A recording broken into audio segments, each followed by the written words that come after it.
Well, good evening, everyone, and welcome to our 2024 General Election Candidate Forum. So for those of you who do not know me, my name is Echo Marshall. I am the Public Affairs Manager for the Tribes. And this evening, I have some helpers. Those who will be asking the questions and our timekeeper as well.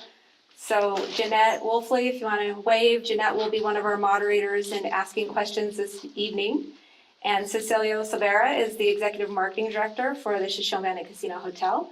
And he will be also moderating this evening and assisting with questions. So thank you both for being here. And my timekeeper, and he will also be helping with the numbers this evening for the candidates to choose from, Sheldon Moss, and he is the PR specialist for the Shoshone-Bannock Casino Hotel. So thank you for your willingness to be here. Before introducing the candidates this evening, I'm going to go over the remainder of our agenda and the candidate forum rules. We will begin with 1 hour of impromptu questions, which will be asked by Jeanette and Cecilio. Each candidate will select a number that will correspond to the numbered questions and asked by Jeanette and Cecilio, who will take turns asking the questions. Again, Sheldon will serve as the timekeeper for each question. We have planned for 2 to 3 minutes per question for each of your responses. At 2 minutes, 30 seconds, we will hold up a 30-second notice. So you can wrap things up. At 3 minutes, we will kindly interrupt and ask you to stop. However, not all of you will need the full 3 minutes to answer your questions, and that's okay. So if you don't feel like you have to go until you see the stop sign. After the first round of questions, candidates will have the opportunity to pick a question already responded to by another candidate. So candidates, please pay attention and take note of the question you want to answer. We will reread that question for you. I promised you a piece of paper to write on, so before we get started, I will grab that for you. If we have not used up the entire hour, and we have at least 15 minutes remaining, then we will go ahead and let the candidates draw a third question from our questions. At 7:15, we will take a short 15-minute break and resume with questions from the audience. Note cards have been provided for you to write a question, which we will collect during break. Questions should not be directed to any one particular candidate, but all candidates. Candidates will each have the opportunity to answer each question or pass and will be allowed 2 minutes to respond to each question. So we will hold up the same time notices for you. We will randomly select the order in which candidates will answer each audience question. Our forum will end this evening at approximately 8:30 p.m. At this time, I'm going to go over our candidate forum rules, which are on the back side of your agenda. If you didn't get an agenda, they are located at the table over there. And if you want us to bring one around, you can. Does anybody need the agenda or the rules handed out? Or are you guys okay? All right. A moderator will conduct the meeting and has the responsibility to interrupt the proceedings to enforce the ground rules and format. Identified time limits are to be followed out of respect for everyone's time. A timekeeper will keep track of the time allotted to candidates as they speak and or respond. The timekeeper will hold up signs 30 seconds left and stop at the appropriate times. The moderator will announce when time is up. Verbal attacks against candidates will not be tolerated. Please be respectful at all times and considerate of children who may be in attendance or watching this via Facebook Live or on YouTube in the following days. The candidate forum is not the place to address personal issues and not directly related to the upcoming election and the candidates. Candidates are expected to abide by these same guidelines. Questions from the audience will be submitted on provided note cards.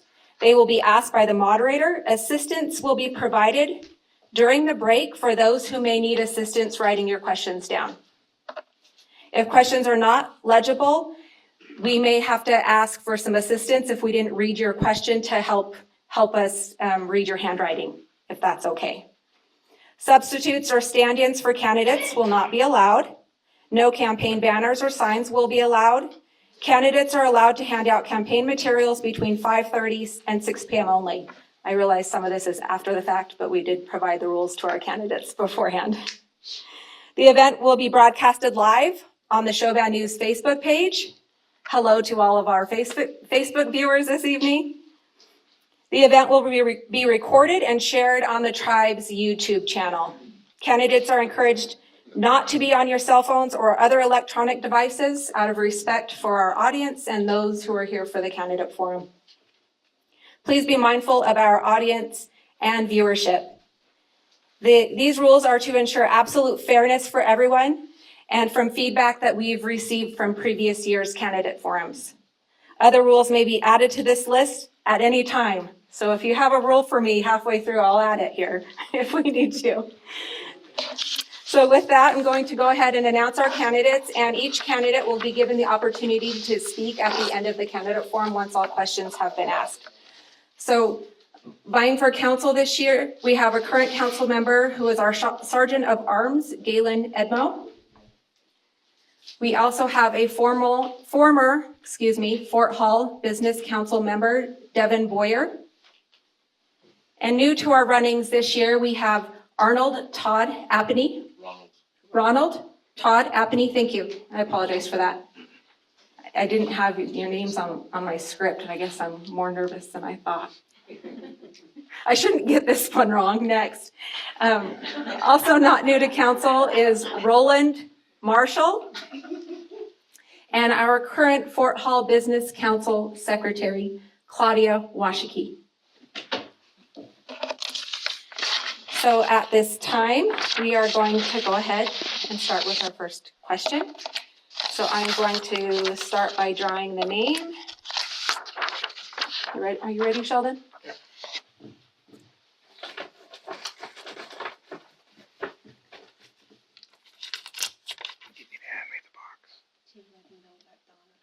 Oh, thank you. Donna Thompson, her grandson is graduating this evening from the Shoshone Junior Senior High School. She will be here this evening. She's just going to be fashionably late, so we will let her answer her question when she arrives. Thank you, Claudia.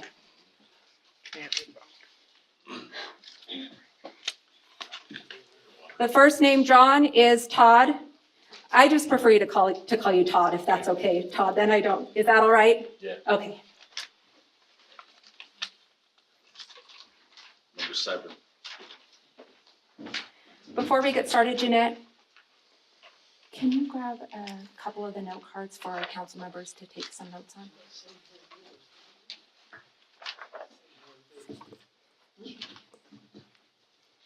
I'm going to have them grab some note cards for them to take some notes. I promise them something to write on.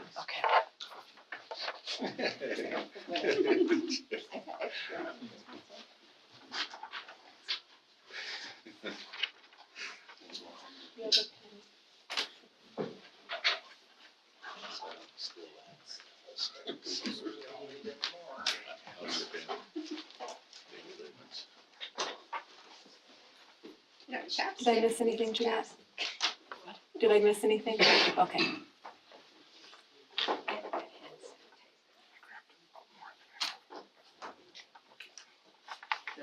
Okay. All right. Good evening, candidates. And I understand that Todd has the first question, and you drew number 7. Oh, number 7 question that for Mr. Appany is, what do you believe are reasonable remedies to address the rising abuse of our tribal elders?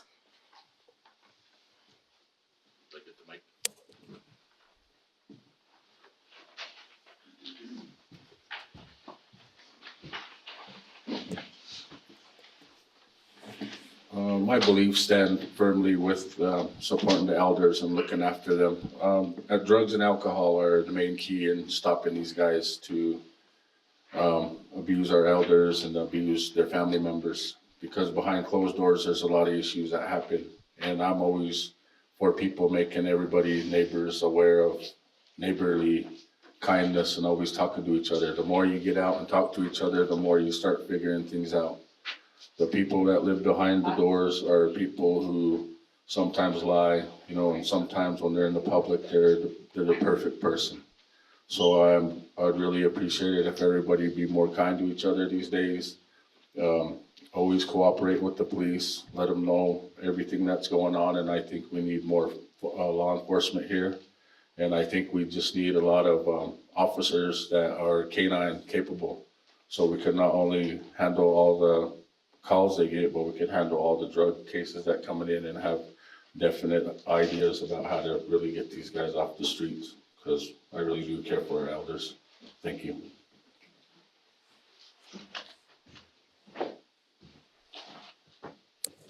Thank you, Todd. I wish we had a wireless mic, but we're going to make this work.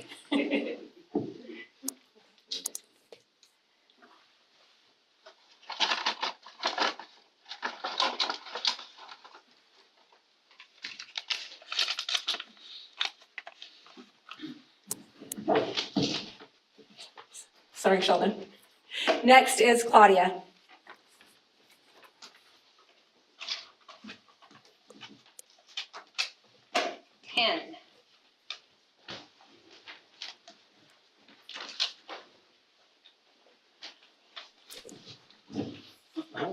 Stand further back. Good evening, everyone. Can everyone hear me okay? Okay, so Claudia got question number 10. There are many tribal members who live off the reservation in the surrounding communities.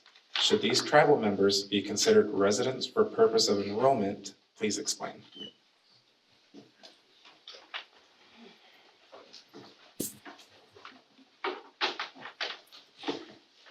Good evening, everybody. I'm glad everybody's here tonight. In reference to regarding them in enrollment, we do have our constitution and bylaws that clearly state in Article 2, Section 2N1, it states your qualifications for enrollment, but we also have to look at our social demographics that will plague here on the reservation. We have limited housing to meet the needs for young families. You know, they also have the opportunity to apply for enrollment for their children. And there is the criteria set forth within our enrollment policies as well as our guidelines under the Constitution. And everybody has that opportunity to go through that application process. There's also an appeal process, and those are taken into consideration, especially when a young family is having hardships of housing, whether or not they're going to school, whether or not they're actually working on a trade or the military. So there are certain things that we can address as far as our enrollment, but we do have to consider where our residents are residing and for what reason. A lot of times when we are sitting here and we're going through enrollment process and then we're going through the appeal process, you know, you hear those stories. And it's hard and it's difficult sometimes to come to a decision because it affects not just the families, but it also affects how it is that we operate as a tribe. So when you're sitting up here and you have to make a hard decision, it's not based on, you know, that you don't like somebody or this or that. There's a lot of circumstances.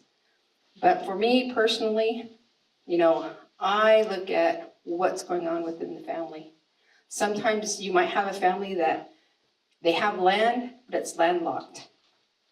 You know, there are situations where there's numerous individuals who reside on one family allotment. And sometimes you can't always get your family to agree to give you a parcel of land. And sometimes you just have to live in town. So there are different elements that, as you serve on the business council, that you have to look at when you're considering your enrollment, because it's not just affecting that little one, but it's affecting us as a tribe as a whole. So, but there are ways to get around it. Thank you, Claudia.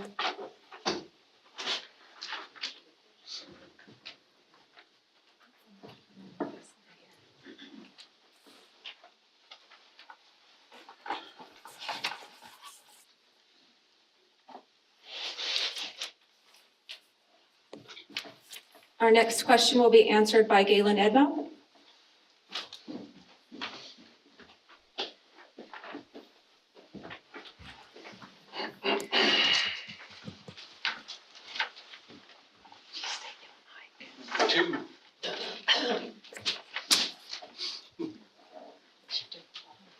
sorry, Jeanette. I'm changing things up for you on this side. Keeping things exciting. Number two is the question. And the question is, identify 2 pressing issues facing the tribes, and what would you do to address them?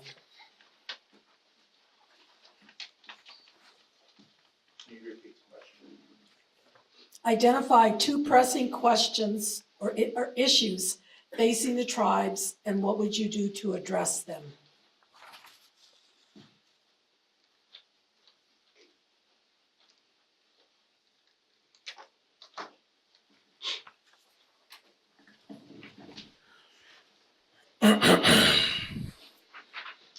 I think the first and most obvious issue that's facing the tribes is a shortage of general fund monies.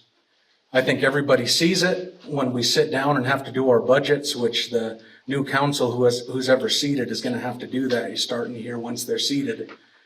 And last year, we had $42 million to work with. This year, we're going to have to work with $38 million. We were able to grant quite a few additional requests last year during budget season. But $4 million less. Things are going to get skinny during this year's budget session, and that's all there is to it. I know a lot of candidates like to talk about economic development and what that means. We've been working in gaming for a number of years now, and that gaming compact was signed over 20 years ago now, and I think that's a familiar territory for us and a safe territory for us.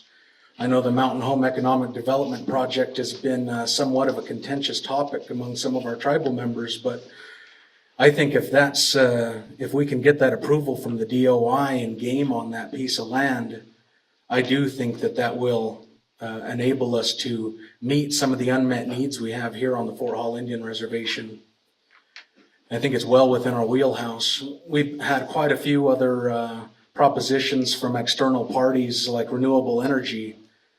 And it's something that I think the council is trying to come up to speed on because there's been some appropriations from the Congress that Indian country in general is trying to get figured out, tax credits, et cetera, and what that looks like, taking some of these loans out from the government. I think that is probably the biggest issue that the tribes faces is a shortage of funds. It affects every department that we have in every facet of tribal government that we have to oversee as a council. I think the second issue that I'll address is hunting in Wyoming. The 10th Circuit case of Repsis has been vacated. That was a case that wasn't good for Indian country. Herrera repudiated the flawed legal reasoning in the racehorse case. The case law is in the tribe's favor, and accordingly, the tribes have been acting upon that. We've sent a letter to the governor of Wyoming and asked for a meeting. He's responded, and we're trying to move forward with setting that up. It's a federal right. Federal supremacy says that right should move forward on those unoccupied lands with the United States within Wyoming. And I would love to see in the near future our people once again hunting within the state of Wyoming, and I'll be one of the first ones there.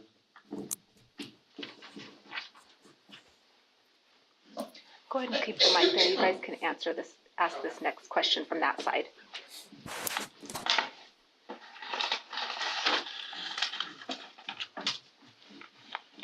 So I drew Donna, but I'm going to set hers aside until she gets here.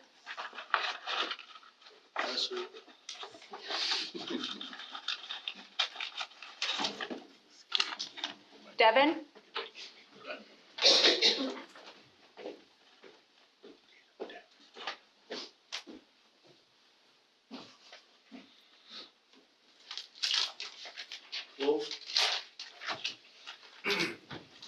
All right, so you got question number 12. In your view, are there any tribal laws or policies that should be repealed, amended, or enacted? One more time on number 12. In your view, are there any tribal laws or policies that should be repealed or amended or enacted?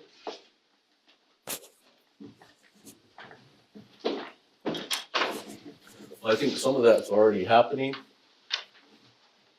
The case that Mr. Edmo just mentioned, I think that some of the issues are for a while, you know, they're going to be long lasting.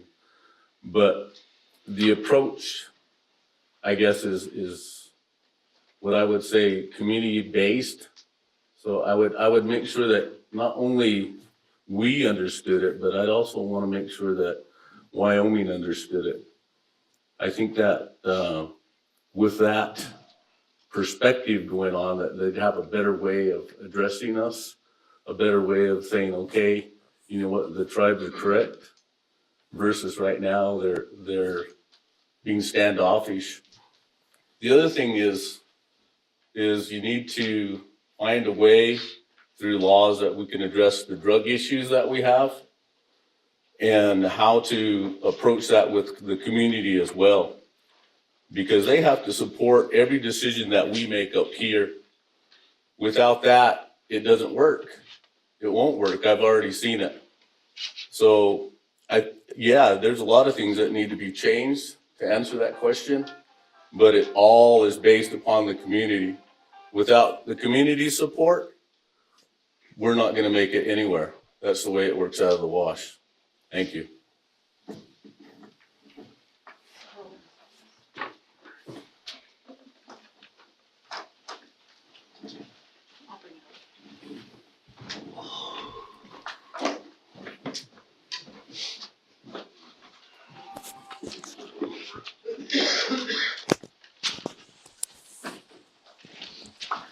And next we have Roland Marshall, I got number 6. number 6.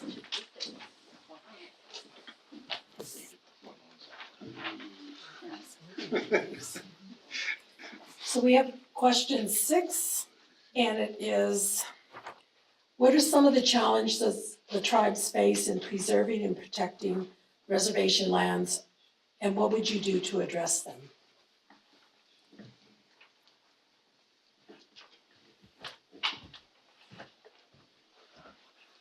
Can you repeat that one more time? Sorry. That's fine. Number 6, what are some of the challenges the tribes face in preserving and protecting reservation lands, and what would you do to address them?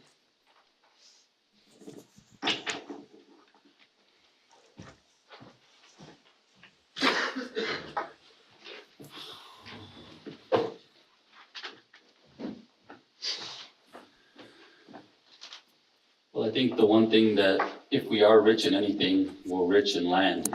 And I think there are a lot of people out there in the surrounding areas that are well aware of that. I mean, you look at all the encroachment that is currently taking place on our borders. You know, right now I'm serving as a utilities director, so I've been spending some time driving around our reservations, and I see all the development. I see all the homes that are coming closer and closer to our reservation. You know, I don't think there's a whole lot we can do about these outside entities continuing to grow. I think the challenge that we face is how do we grow and how do we develop so we can start pushing them farther off our lands, because we're not pushing back. They're the ones that are pushing. They're the ones that are encroaching on our land. So we need to find ways to keep them from encroaching on our land, and the only way that we're going to be able to do that, I guess, and at least in my opinion, is for us to develop. But, you know, as it was stated, you know, we have to have the financial resources to be able to do those things. But, you know, we start by preserving and protecting our land. You know, we have to ensure that, you know, our tribal attorneys are doing their part to do that too. And we as a council need to ensure that that is happening. We as a council need to ensure that we are giving them direction to ensure that they're protecting our lands, that they're doing everything that they can to help preserve our reservation, to help enforce our treaties upon those that are threatening our lands or that are encroaching our lands. But it's always going to be a challenge, and I think it's going to be a challenge that we're going to continually face no matter who is sitting up here on council or what generation we're in, because like I said, we're rich in land and it's something that they want. They want our land. They want the things that we have out here because, you know, they know what we have. They know the resources that we have, the aquifers that we have out here. We have a lot out here to offer, and they want it. That's just the way the non-traditional people are. And we know that it's been something that's happened time and time again for generations to come. So as a tribe, we just have to do our best to ensure that we have people here fighting for those things. You know, that should be coming from in my opinion, our attorneys more than anybody. They should be, you know, strong and knowledgeable and giving us the recommendations. I know that they're doing their best to try to buy up what land we have out there that was once ours and get that repurposed to us.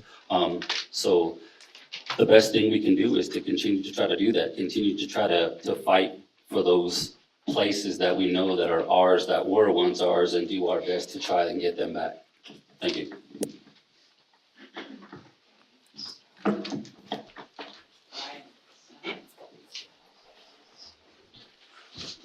So we're doing pretty good on time. It's about 6:30. And so we are going to now allow the candidates to answer a question that was already asked by one of the other candidates. So I'm going to do the same process and draw names, and you'll go in the order that I draw you. And then do you all have an idea of what question you want to answer that was asked by another candidate?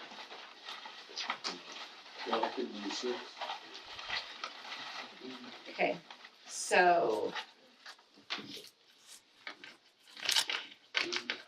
Todd, you're just lucky number one tonight. You get to go first again. That was not intentional.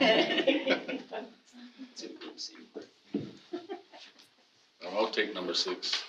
Number 6? Yeah. Question number 6 was, what are some challenges the tribe faces in preserving and protecting reservation lands, and what would you do to address them?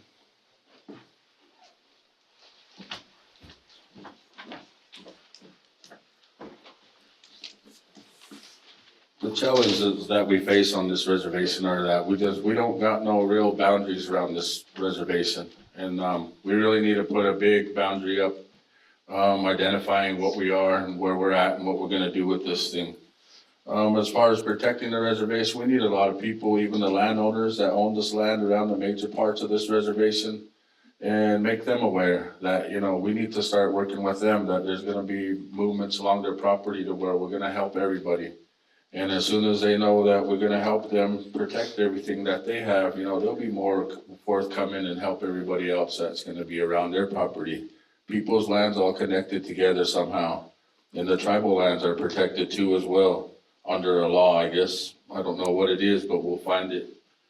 There's a lot of things that everybody talks about protecting this reservation, and one of them is, you know, our law enforcement, our fish and game. We need more people out there. We need more surveying teams. We need everything that could possibly happen here. And I think the only way we're gonna do that is getting more, everybody worries about money.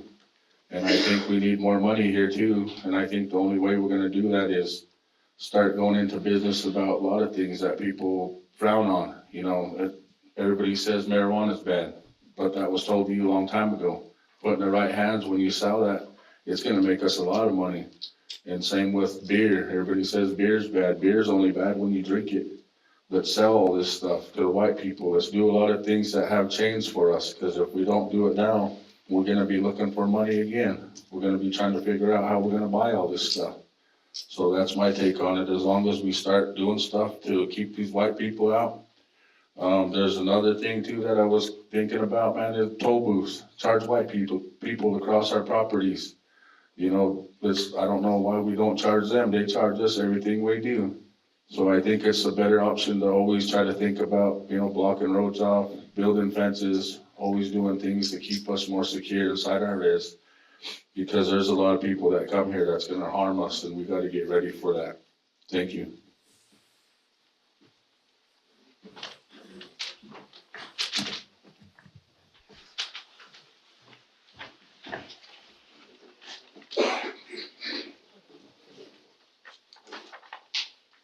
I'm gonna have somebody else draw this.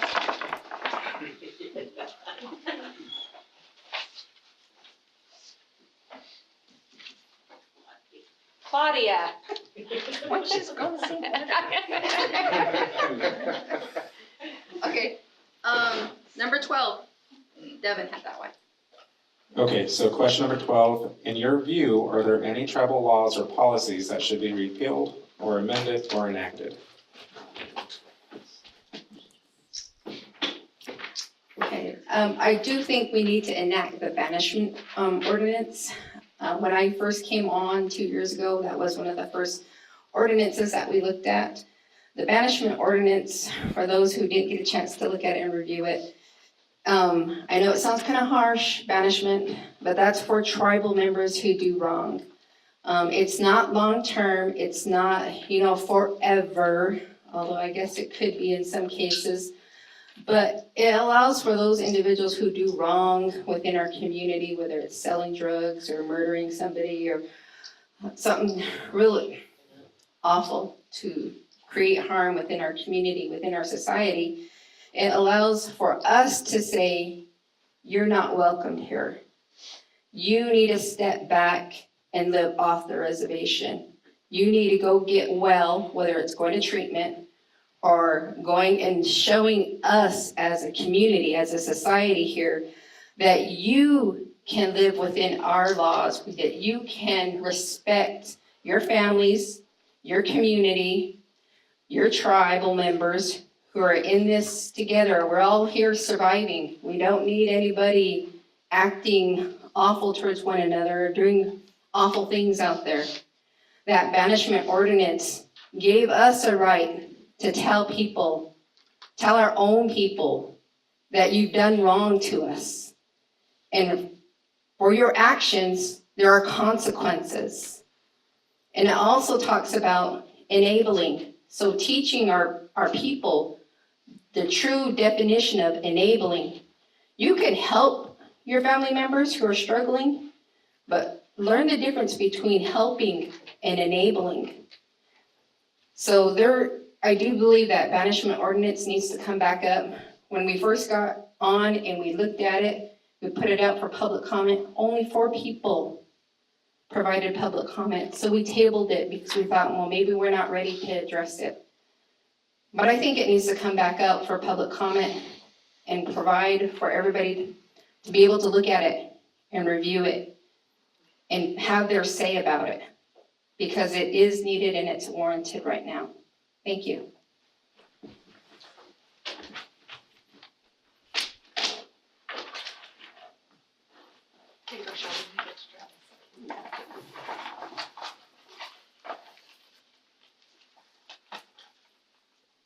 Galen. Same order, that's, yeah.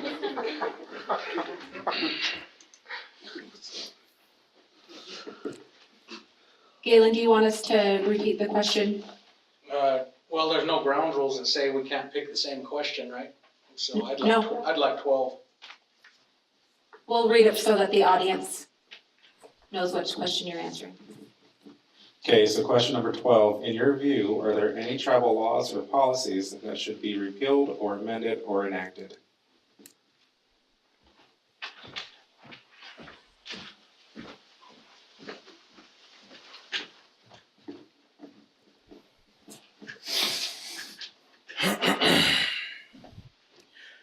Accountability starts at the highest point in the government, and that's with the council. And during my tenure, I've presented 2 different disciplinary actions while I've been in the council. And one of them had absolutely no support, and the other one had some support from some tribal leaders, and the others shot it down.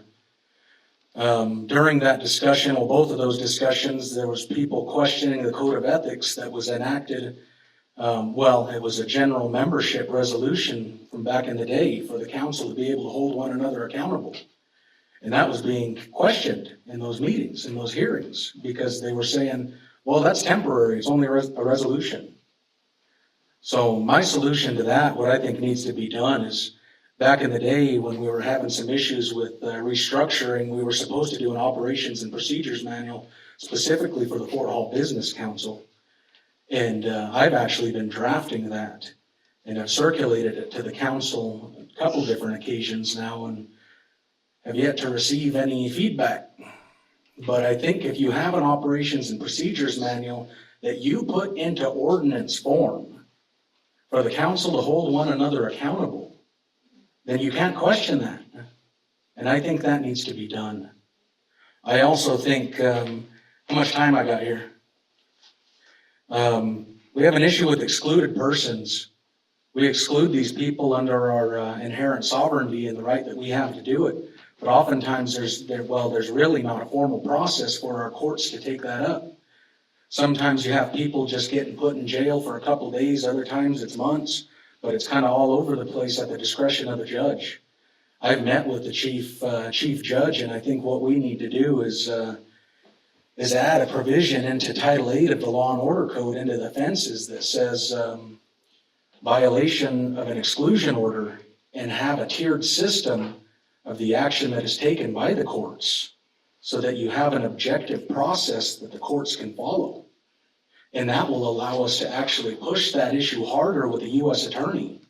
I've specifically brought this issue up numerous times. I said, you're our trustee, you need to be helping us here. And they say, well, we have a huge backlog. We're trying to get things going. We're trying to help. Granted, they are trying, but then entertain our alternatives. I know I've proposed to them a special prosecutor. It's been done before. In Indian country and Idaho right now needs one. We need a prosecutor to be able to take these cases up and to prosecute them so that these egregious acts by people in Indian country aren't just going unprosecuted and go unresolved. We need that. I can go on and on, but I'll rest my time.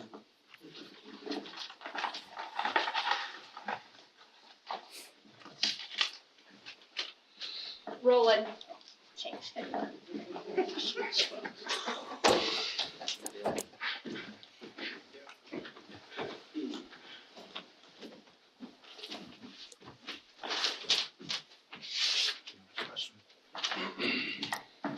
In an effort to remain consistent, I'll stay with number 12.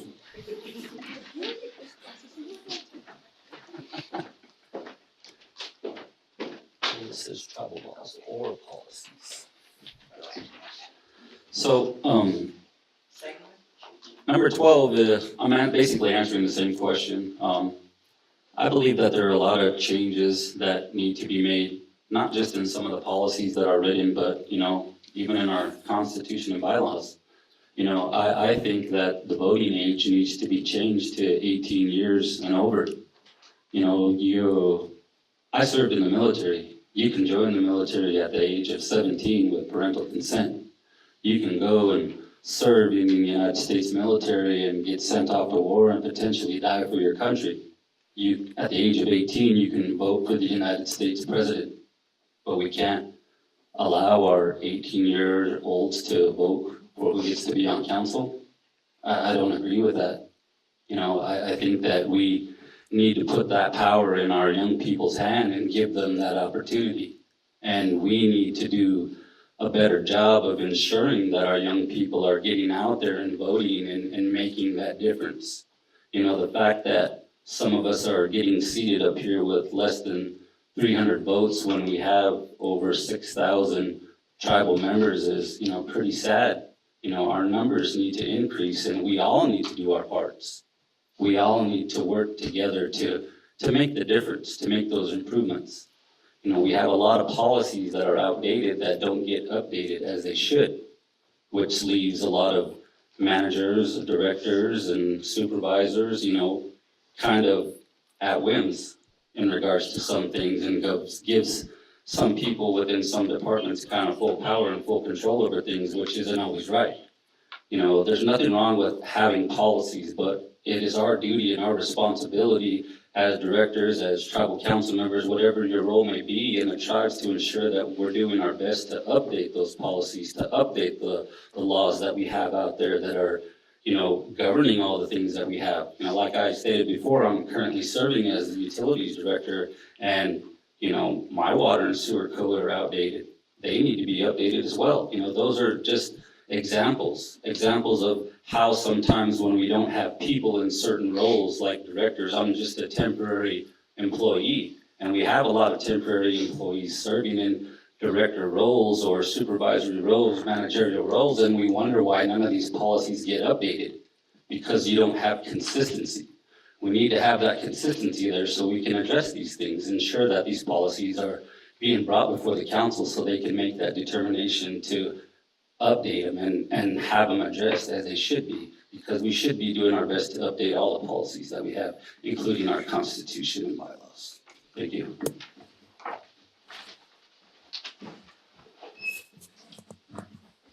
You're next, Evan.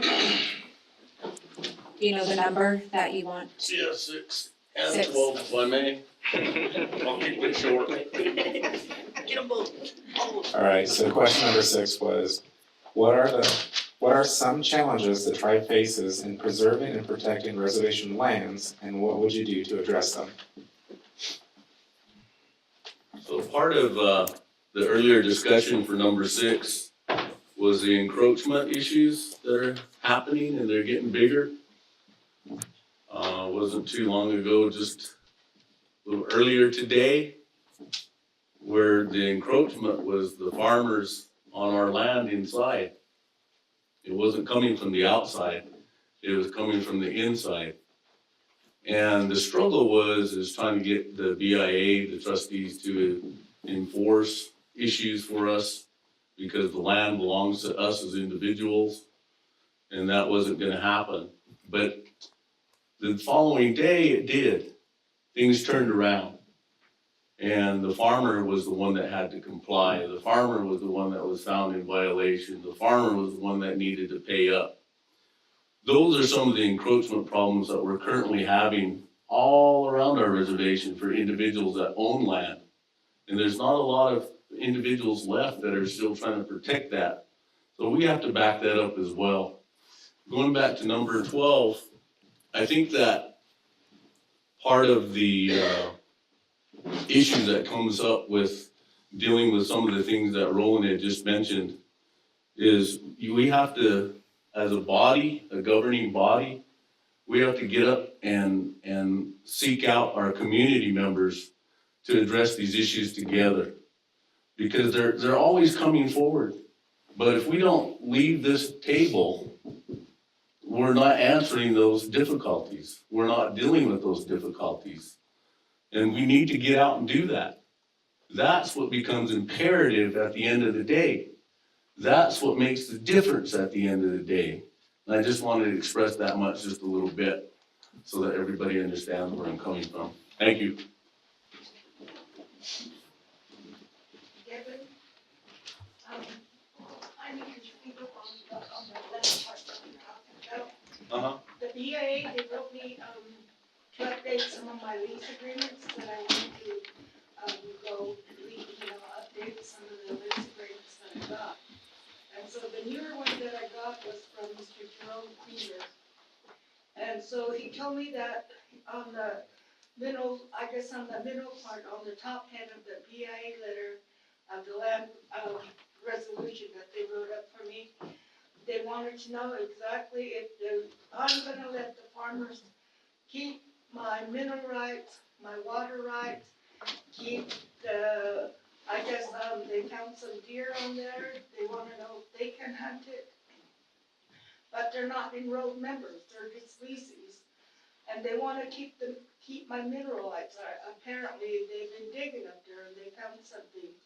And it says on the BIA's part that they was saying that, that land belongs to you, but they have every right, those farmers that are leasing has every right to keep their mineral rights for themselves. And I don't think that's right, because It's I have not. papers stating the fact, what they wrote to me, because I keep all my copies. And I picked on the earlier ones, the ones that I signed last year, and then I picked the ones that I signed this year, and that's what it says on there. And I would just, I didn't know who to come to and to talk about this, but I'm glad that you guys had this, meeting for it right now, because it's set forth, it's coming down to where I'm not getting any younger, so I'm gonna start willing it to my kids, and I gotta let my kids understand that they, what's going on, and why is the PA picking on me? Because, that's not right. Because I looked on my other lease papers and it, and it doesn't have it written on there. But on this one, it does. And So there after, just after, three more through 4 sheets of papers that came in that way. And 2 of them was from the Power County region, and 1 was from Boise Valley.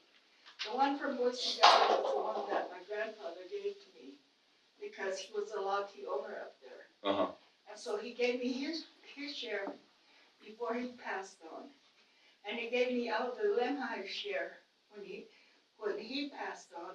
So I apparently got a hold of some of the paperwork that he was looking at. And it says that on there in black and white. And I'm like, well, this is bullshit. Why is my grandfather doing this? Or why are they doing that? So from my understanding, that's not right. so So what, Devin, I apologize, I'm not, without breaking the rules, I'll visit with you afterwards, after this is over, Yeah. and we'll get down to it, okay? well, I was just gonna I want say, to get that straightened out, because that's not right, what the BI is doing. you're making some really good points, and I think we should address those when we have the audience questions at 7:30. And so did all of the candidates kind of hear what her concern was, so we can have each candidate give you a response to your issue? So at 7:30, we're going to address your individual concerns, so we'll make sure to capture that and readdress that at 7:30, so each candidate can give you a response. So we're gonna go ahead and continue with the agenda with round 3. We do have some time for a third question to be asked. I'm trying to be more efficient with the microphone and the wires, so I've asked Cecilio to come up here. And I'm just gonna start with Galen and work our way around, so we don't have to take the microphone back and forth, if all of the candidates are okay with that? No. Okay, so Galen, we'll have you draw a new number. Oh, we're not picking again? No, we're gonna have you draw, You want this one back? no. We have more for you, plenty more with that. Actually, that's nine. Number 9. All right, so question number 9. The Business Council interacts with numerous federal and state agencies. Please share what your experience is with working with them during and building relationships with such agencies.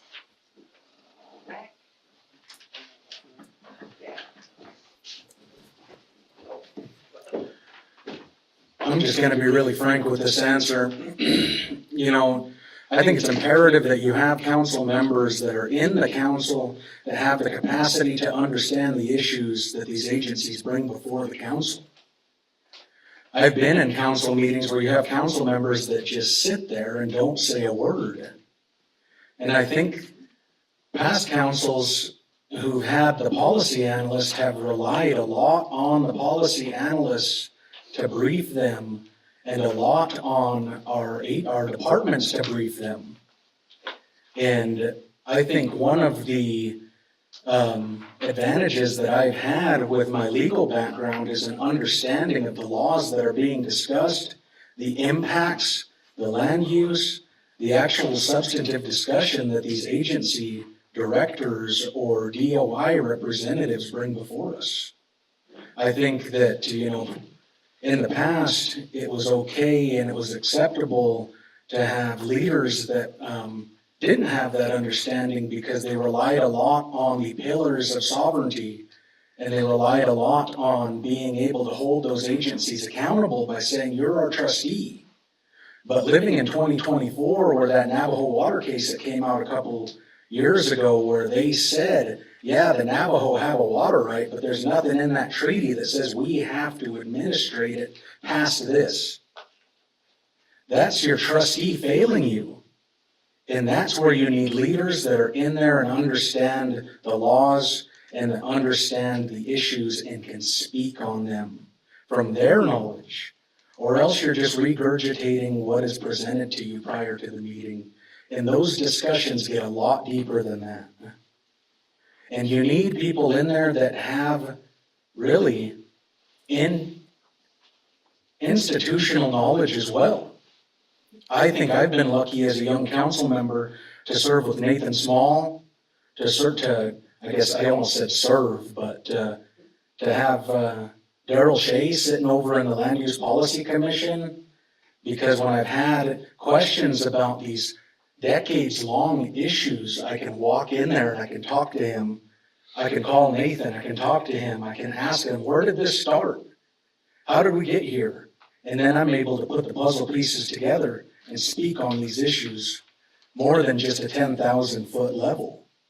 And I think that's absolutely needed in 2024, because those administrators or those high-ranking officials that come in there, they got PhDs, they have law degrees, they have master's degrees, and you have to have the capacity to be able to speak at that level as well.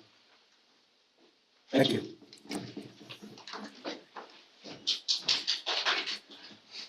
Thank you, Galen. For those of you who may have arrived after the welcome introduction, we did go over some ground rules in the agenda, and those ground rules are on the table when you first walk in if you want to get one. But right now, we're finishing up the third round of our questions, then we'll take a break, and then we'll be taking audience questions that you will be writing on note cards that have been provided for you.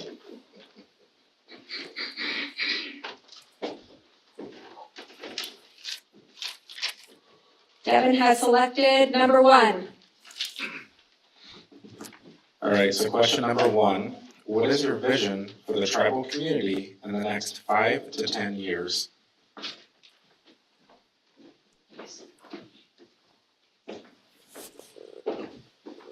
My vision of your question would be that all of us look at our future by participating in our community ceremonies, by giving each other prayer in the right, proper manner, by giving our future that opportunity to grow in that same manner.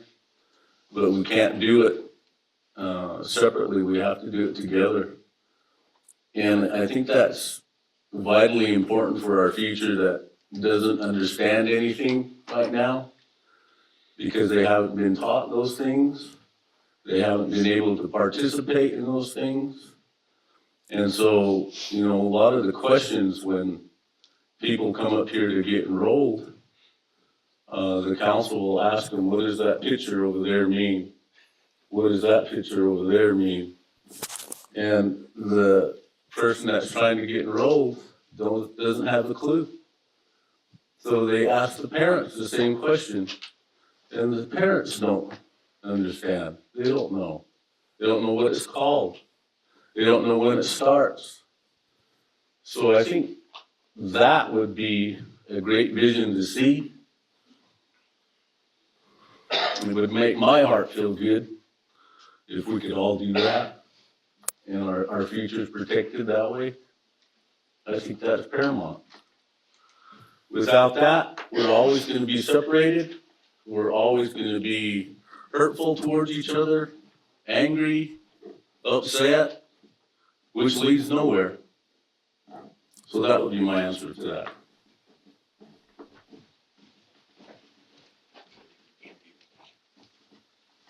Thank you, Devin.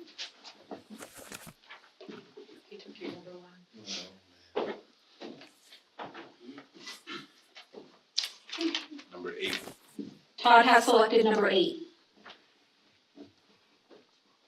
All right, so question number 8, what experience can you bring to the council in the area of business, economic development, and generating revenue for the tribes? Please explain. In the area of business, I've been fortunate to go away to school and had a bunch of mentors over there. And then coming back here, I realized that you can't make it here on the reservation just alone by trying to apply for jobs and doing things here for your family. There's just not enough jobs and there's not enough people to go around that are in these departments.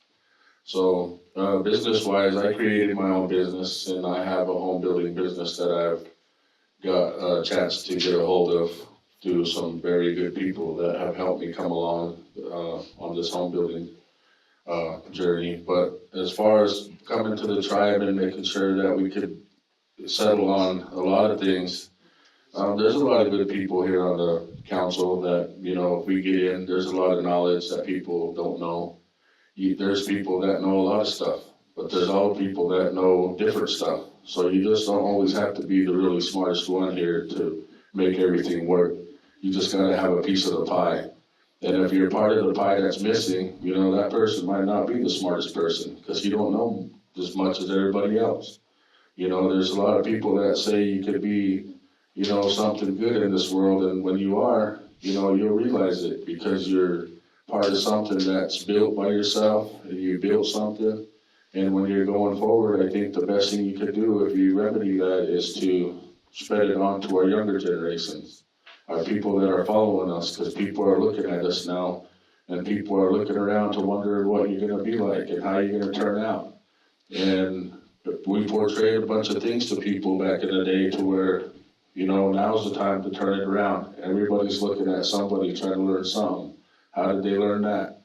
What did they do to get there? How did they get there? You know, show them the way. If you're tight with your information, you ain't gonna go nowhere on this reservation. So it's up to us to spread the word.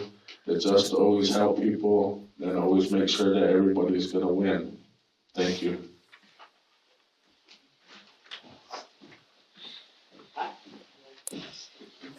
Thank you, Todd.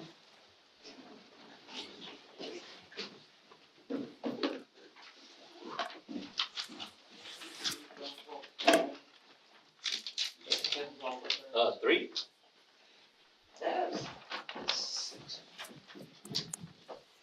Question 3, what steps should the tribe take to address the increase in opioid and fentanyl use on the reservation?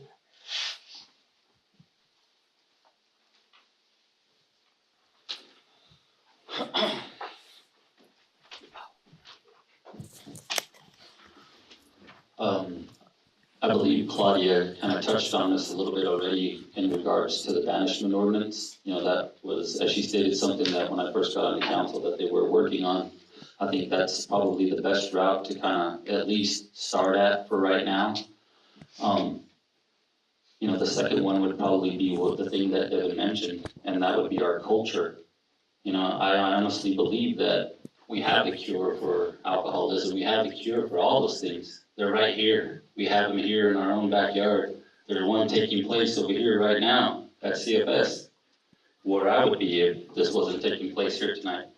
You know, because for me, that's what I've done to ground myself to get where I am today. I got sober 3 years ago. In my first year sober, what happened?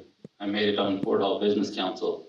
You know, and I've done my best to, you know, overcome all my struggles in life, all my addictions, all those things through my culture. You know, if you go to treatment here on the reservation, what are they gonna teach you? They're gonna teach you how to cope and deal with those things, but they're also gonna put you back in base with your culture and who you are as a person, as a Native American.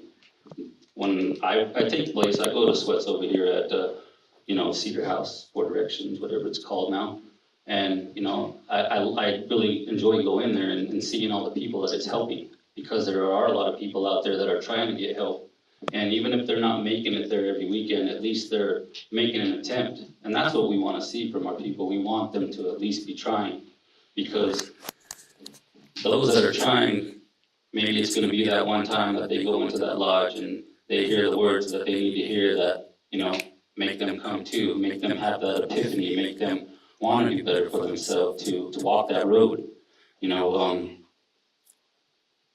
it's a personal choice, and I know it's a hard choice, and I know that when opioids and drugs take over that, you know, it's really hard to reach anybody.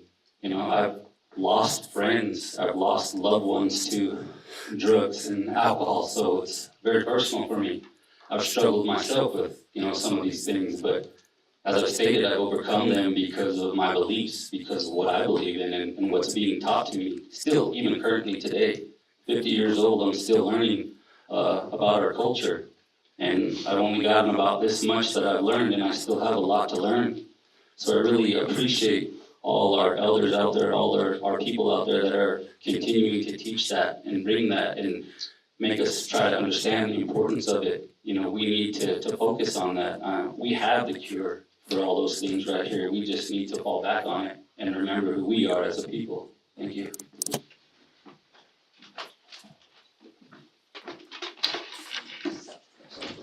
I think there's one left for Claudia. There should be a couple more. When Donna gets here, so I'll have her 2 questions. Oh, Number 4, 10-4. Question 4. Should the tribes permit off-reservation residents to vote? If yes, how would that be accomplished? And if no, why not?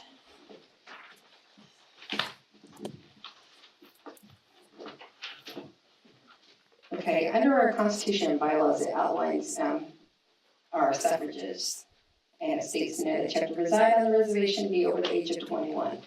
But when you're up here and you're making decisions for all tribal members regardless of where they live. So if we want to make changes and allow for non-residents to vote, we have to make changes to this. And I do think, we do have to look at it seriously, because any decision that you make up here, you have to look out for the best interests of all tribal members, regardless of if it's a department coming in front of you or an individual. You do have to look at, how does this affect the tribe? Sometimes the decisions you make don't always agree with the person standing in front of you, but it's because you have to look at what's in the best interest of the tribe. So I do think, I think we should allow them, because the decisions that we do make affect them. But this isn't up to 7 individuals to make that determination. It's up to every single tribal member to be able to vote and see whether or not they want to allow non-residents to be able to vote in tribal elections. We can vote in a BIE or BIA election, but we can't vote in tribal elections. And tribal elections is where it affects you the most as a tribal member, whether you reside on a reservation or off the reservation. So it's up to the membership to make that decision, not 7 individuals. Thank you.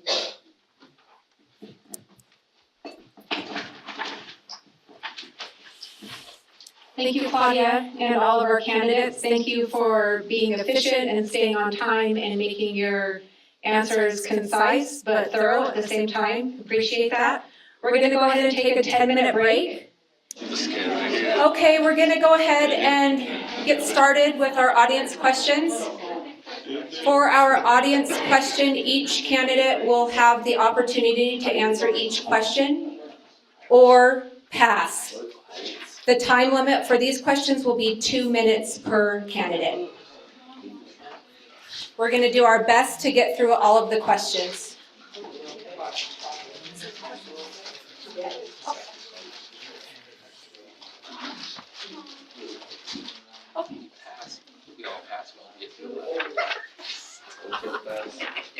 So I'm going to read the question and then I'm going to start with Claudia. If that's okay, and go down this way. We're just going to kind of go back and forth this way. So this first question is, tell us your version of the job description of a council person.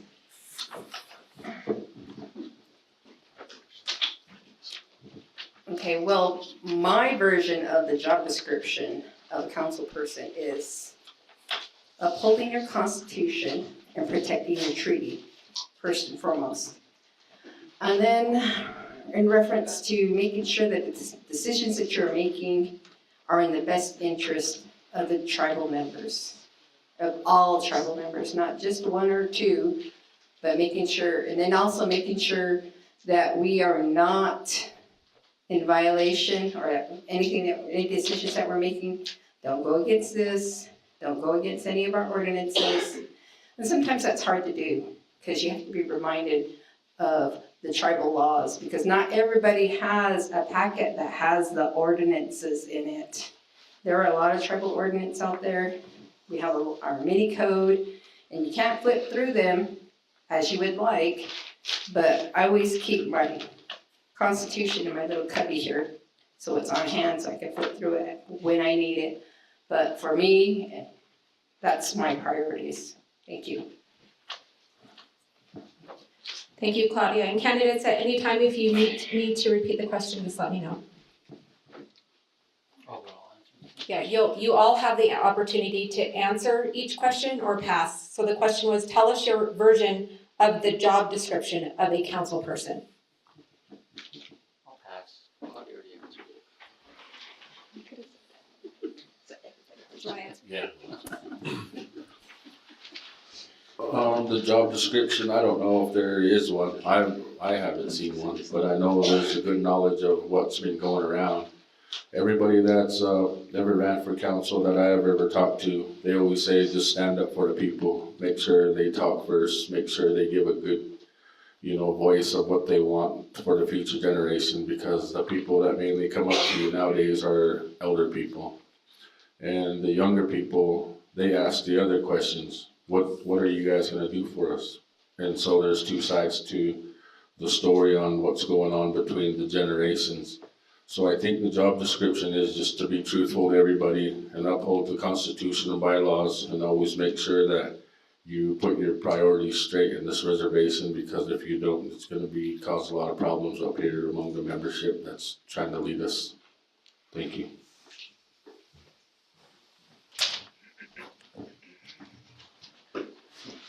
Devin, would you like to answer this question? So part of the things that needs to be expressed is you got, you're in charge of all funds, right? You gotta make sure that there's monies available. You gotta make sure that you generate monies. You gotta make sure it's spent right, because it's not just for today, it's for tomorrow. You have to make sure that everything is done correctly to the best of your knowledge, and that's, if you don't know, that's what attorneys are for.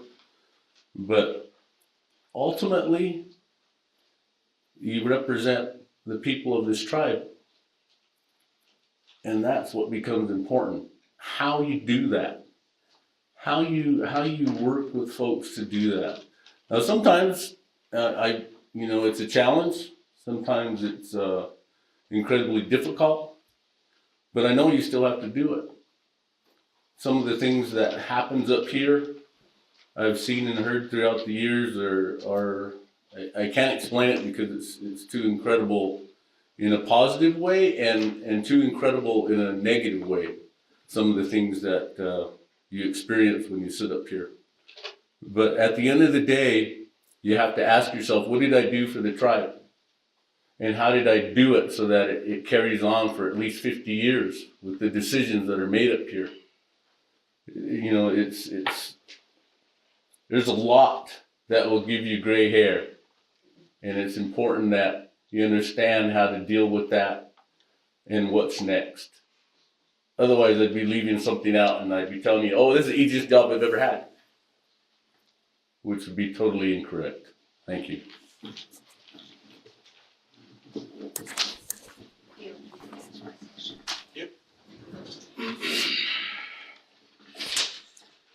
Sitting here trying to write as much as I can, because this job description would be the longest one in the tribes. It should be. I think the council gets away with a lot. But in sitting down here and jotting down my notes, I would say that some minimum qualifications would be a strong understanding of policy and law background.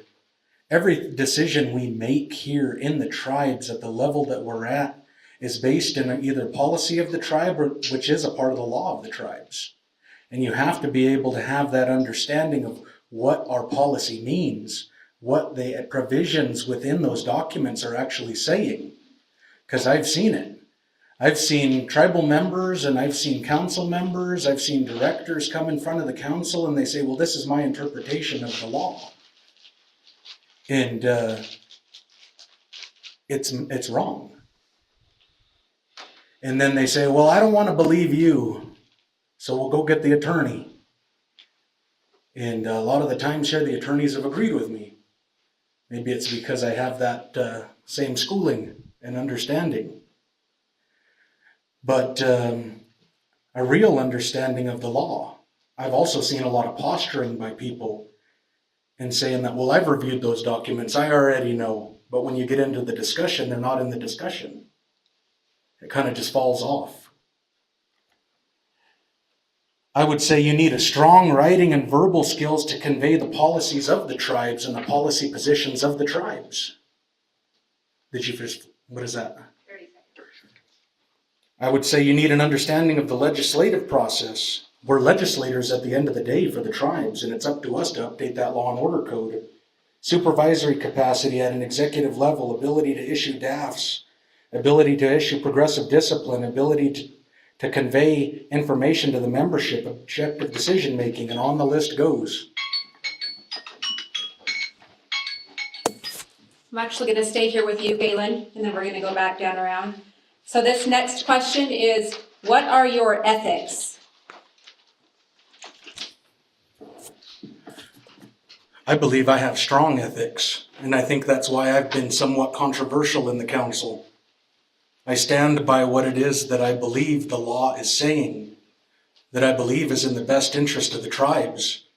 And the truth is that my decision making up here, I've done everything I can to be objective. Even when that means having to tell people that I care about that I can't support what it is they're requesting. And that's lost me friends. That's lost me family members I don't even talk to anymore. And that's the reality of sitting up here. Just like Devin said, there's a lot of things that happen when you're sitting in these positions. It's easy to point the fingers at the council and say, what are you doing up there? Put your hat in the ring and come and experience it. I have the utmost respect for every council member that has sat in this seat, regardless of whether or not I agree with them. Because it is, if you care, it's a tough position to sit in.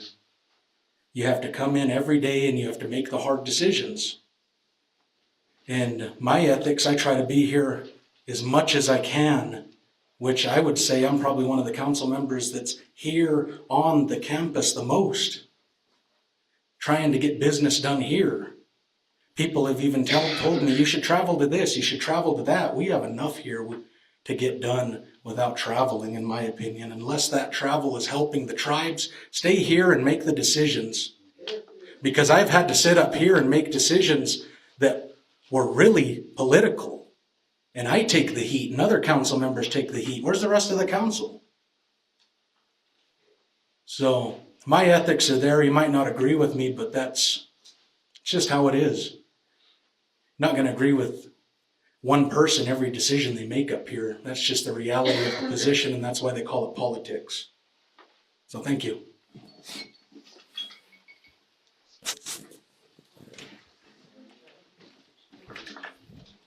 Ethics? What are your ethics? Well, I think the most important one you have to have compassion for your people. You have to have the ability to work with them, understand them, and not saying that that's easy. It's probably in most cases difficult.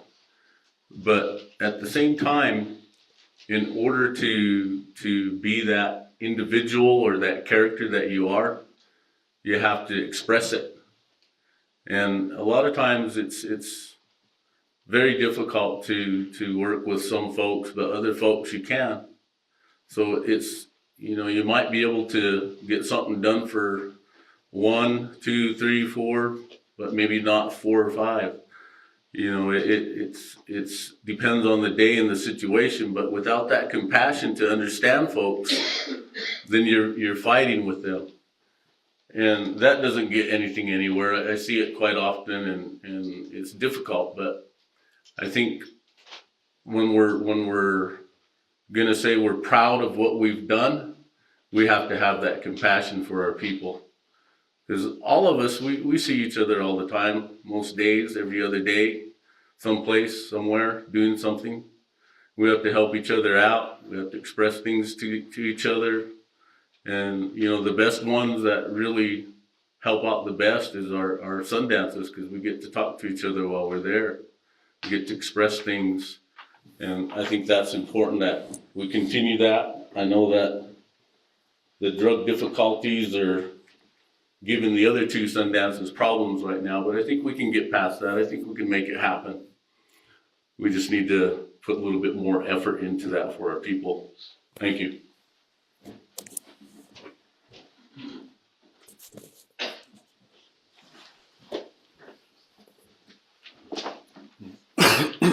Yeah, ethics is a very strong, standard that you got to stand on when you're that person.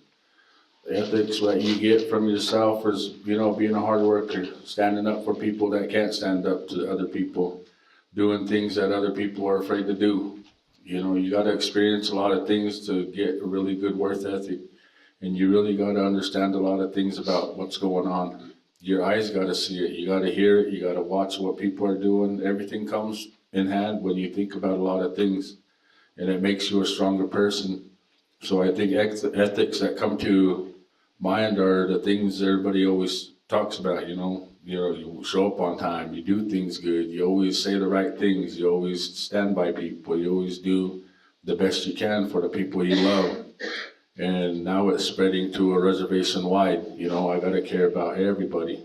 And everybody's gotta care about everybody themselves even more. So as long as you spread a lot of good thoughts and a lot of things that's gonna happen around here, you'll understand what an ethic is in a sense of just not just trying to earn it.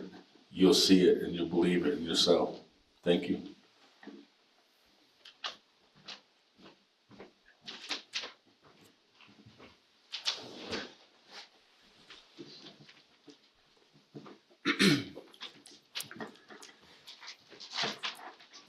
I would say that my ethics are pretty strong. I like to think to myself that my ethics are the reason that I'm no longer sitting here on council. It is because of, you know, my willingness to maybe not put things on social media, maybe not tell our community of all the wrongdoings that were taking place or the things that I witnessed, but I did speak about them. And they might have been behind closed doors. They might have been amongst the other council members at the time, but, you know, I did bring things up that were taking place. Things that were taking place by other council members, you know, and that's a hard thing to do because, you know, like Mr. Edmo mentioned, you know, you lose friends, you lose family, you lose support. You know, I've lost relationships with people that I loved and respected and looked up to, people that, you know, kind of potentially raised me, so to speak. And I see these people from time to time and, you know, they don't speak to me. They don't even often look at me or look my way. And I've learned to deal with that. It doesn't hurt my feelings because I know that ethically, when I was sitting up here in this position, I did everything I could to be a better person, to make sure that the decisions I was making were fair and equal to the best of my ability. You know, one of the recommendations I made as the treasurer of the tribes was to reduce the rates of the sponsorships that were out there, because ethically I felt like it was unfair for some tribal members that were coming before us, that it was unfair to me to see somebody get $3,000 and then somebody else get $300. It didn't make sense to me just because this person had family members that were helping them fundraise and do all this other stuff. You know, everybody's households are different, everybody's different, you know, but we need to do our best to meet the needs of all our people, and it shouldn't be lopsided. It should be fair, straight across the board. Those are ethics.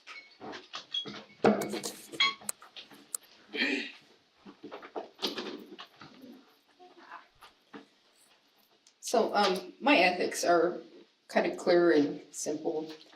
For me, sitting in this capacity as secretary, it's been hard to engage with when people are coming before us because I'm actively writing. So I'm sitting there and I'm listening to what's being said and I'm writing it down in my notes because, you know, I serve as the backup to our recording secretaries, as is in our informal meetings, because in our informal meetings, we don't have secretaries there. So I have to actively engage in the listening of what's going on in the conversations that we're having. So, you know, being able to sit, and that's nothing, I mean, it was always something new to me, is having to actively listen and actively listen as to what is actually being said. Also the communication, being able to communicate, being able to transcribe what I'm writing and paraphrasing what people are saying, and then being able to communicate that back when necessary. Being able to really just that golden rule that we all have is, you know, treat people the way you want to be treated. You know, sure, sometimes our conversations can get heated, but at the end of the day, you still have to work with people. Whether it's your tribal directors or your fellow council members, you still have to work with them. So it does no good to hold grudges or think in that mindset that, you know, I'm not going to support you because you said something to me. you still have to provide that working relationship for the benefit of the membership. Also, looking out for what's in the best interest of the membership, because you can't get diluted what's going on our daily meetings that we have. We have to be able to make sure that we're looking out for each and every one of you's best interests. So that's pretty much it. Timed it just right. So we're gonna stay with you, Claudia. The next question is, what is your project and how will you start and accomplish it for success? So I'll read it again. What is your project and how will you start and accomplish it for success? Well, I've been working, I'm the delegate for the Tribes for the Northwest Indian Portland Health Board. And I've been working with Wapakani, with the late Donna Honina, to make sure that we try to get a sober living facility established. That was one thing that she was adamant about us getting, simply because we send people off to treatment, but when they come back, they're faced with the choice that, you know, they need to either find a new place to live or they go back to that same environment that which they left. So that rate of relapse is very high when they go back into that same environment. And we have some funding that's been established, and that's through the opioid settlements that the tribe are participating in. We received our first settlement. It was just a little over $1 million. We're hoping to get something established, and hopefully soon that we have a sober living facility for individuals who go off to treatment, and then they can come back and live in a clean and sober facility with other people who are working on their sobriety, because what's good for one person could be good for our whole community in general. Thank you.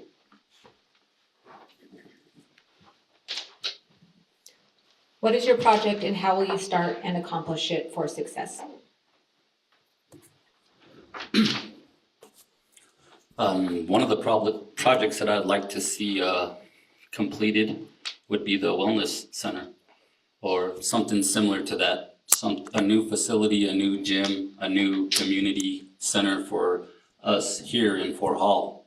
I currently serve on the Wellness Center board as the chairman, so that's something that we're in the process of working with the council towards. But that would be one I think is definitely a need here in the community. Another would be working on ways to look to loans to help upgrade the infrastructure that we have here within our community, because there's definitely a need. I know some of the projects that they're working on that they're talking about is this lift station over here across from Trading Post. That needs to be moved in order for us to, I guess, have some of this infrastructure happen. I think there's definitely a need for that, because that's going to allow us, in time to build more homes, to build those types of things that we need out here, because there's definitely a need for, things like that, because we don't have homes for our tribal members, and it's affecting our enrollment, it's affecting all those other things that we have out here. So, those to me are some of the biggest needs I think that we have here in our community. But we have so many other needs that continually need to be addressed. Revenue, we need to find other streams of revenue. We need to look at other sources. I serve on the enterprise board as well, and I know that hemp is one of the things that we're looking at, but we need to really look at other ways of having our enterprise board, come up with ideas to bring in revenue to help our communities as well. We have a lot of resources out there. We just need to do better jobs of finding ways to utilize them and bring our community the things that they need.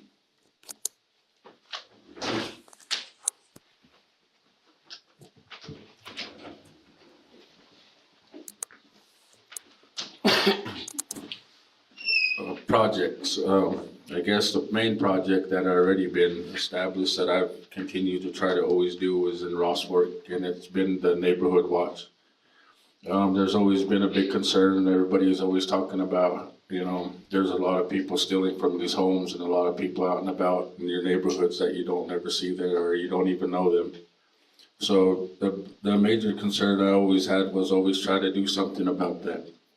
And we got so much so far as to get information and always, try to get this information to the cops to let them know that this is a high traveled place. Ross Work seems way out there, but people be out there doing some things that you wouldn't even imagine. There's a lot of things missing from people's homes. There's a lot of things happening out there that people don't know about. So that the project that I'm hoping to really come out with is to have the neighborhood watch be a reservation-wide thing. Everybody have one on your street, everyone have one on your pole at your house, Identify yourself as one of these people that are trying to stop these drug dealers and people that are doing wrongdoings. Because right now, we don't even have a mascot for neighborhood watch, like a Crime Stopper, Crime Dog, anything, something. So we gotta build this and make it a bigger and better place for us to make it safe. Everybody always feels safer when people are trying to do stuff for them, but the community needs to step up too and do their part. So I'm gonna see that we go through with this project and have I wanna bust drug dealers, and I wanna get them off our reservation first. So thank you.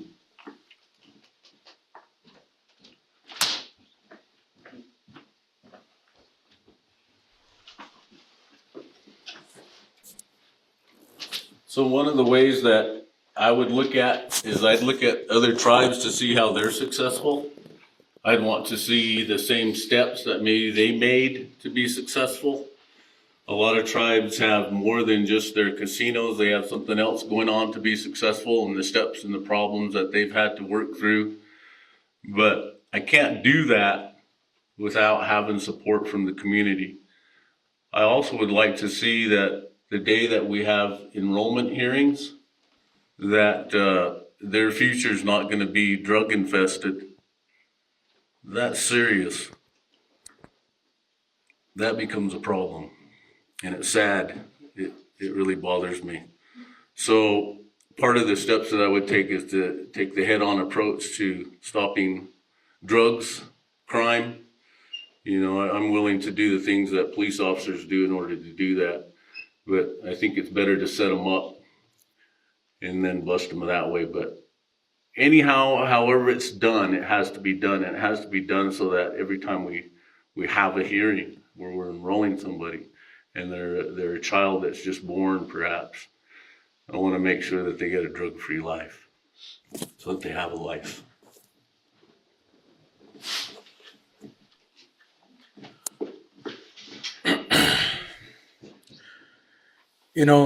The only time I really feel at peace or whole in this world is when I'm out hunting, practicing our treaty rights, when I'm spearing salmon on the river or snagging salmon, or if I'm harvesting buffalo. And, this last weekend I went up and I took 2 buffalo, and it makes me feel just good. Like, it makes me wonder, what life used to be like before this.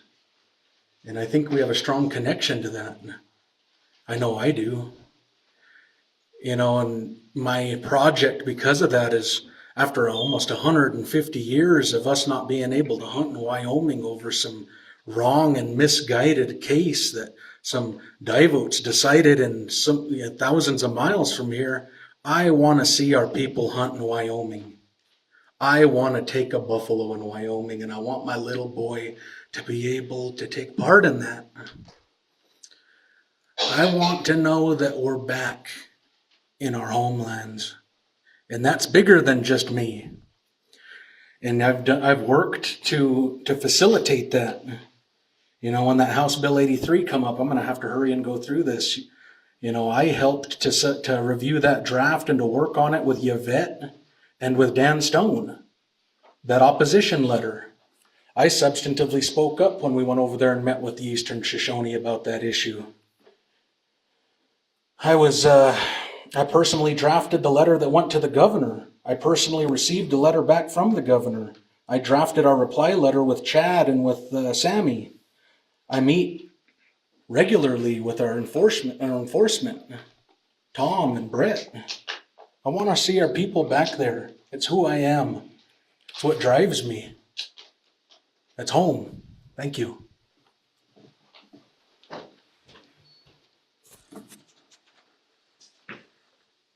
So I'm going to change things up, and I'm going to go back to Todd to start us off for this next round. We do have approximately 16 questions.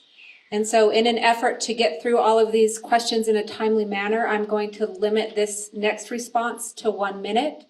Sheldon, if you can set the clock for 60 seconds.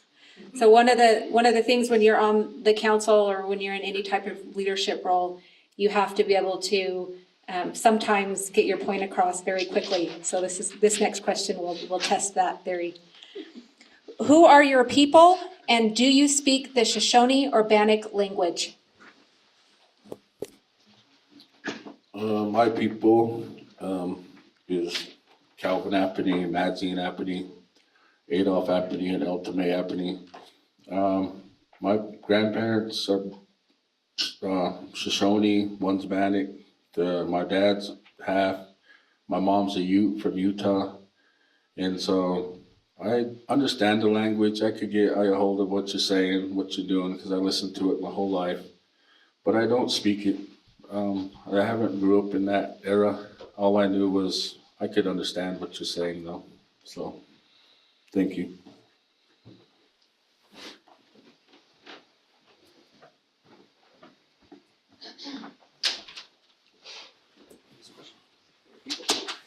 Who are your people, and do you speak the Shoshone or Bannock language?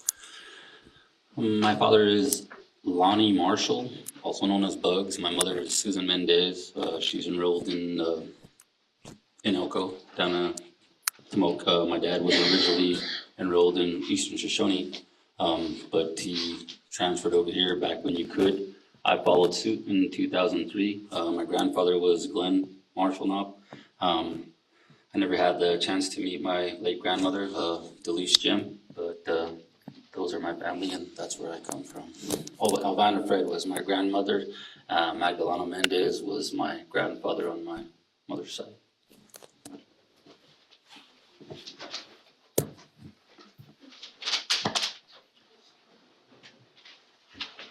So my people are from here, from Boise Valley, as well as from Eastern Shoshone.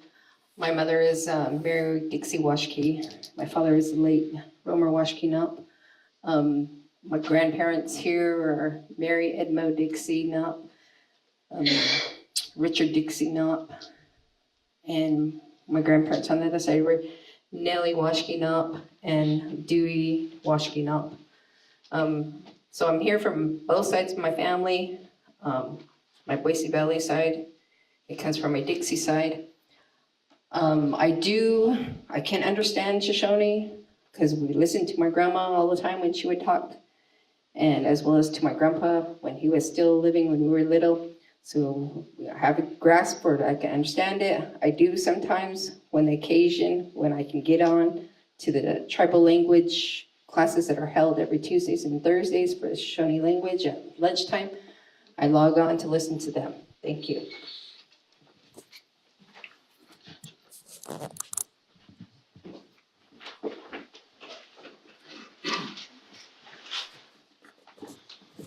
My name is Devin Boyer. I have my mother and my grandfather that were on council before me. I'm third generation council member. The family's mainly Bannock. The grandmother's Shoshone and I believe Scottish were involved somewhere in there. But what comes out of that wash is I was raised here. And my grandparents took me to every single funeral that ever happened. I remember them quite well. Didn't know the families, of course, but I knew them quite well. I spoke Bannock language fluently when I was in kindergarten in the first grade, but in the first grade they washed my mouth out with soap too many times. I got sick and tired of throwing up and whipped completely all the time. So I gave that up and forgot about it, but now I'm still trying. I sit with Doyle quite often and learn some Bannock words all the time.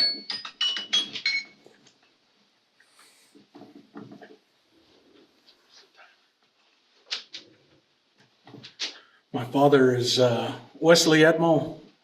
My mother is Nancy Grant Edmo. She's an enrolled member of the Hannahville Potawatomi Band, Hannahville, Michigan. My dad was on the council, just like Devin was talking about. My Uncle Blaine's on the council. I believe at one time my Grandma Maxine was on the council. Liz was on the council at one point. Kesley was on the council for 33 years.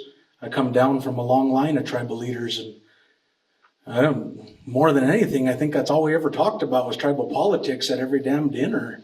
And so I think it's just natural that I ended up here, and I always wanted to be here. And so I appreciate that, but I come from a little strong blood on my mother's side as well, and I'm proud of that. And I don't speak the language. Someday I want to, and someday I want to learn Bannock because Maxine always talked about that, and she was damn proud of being a Bannock. So that's it.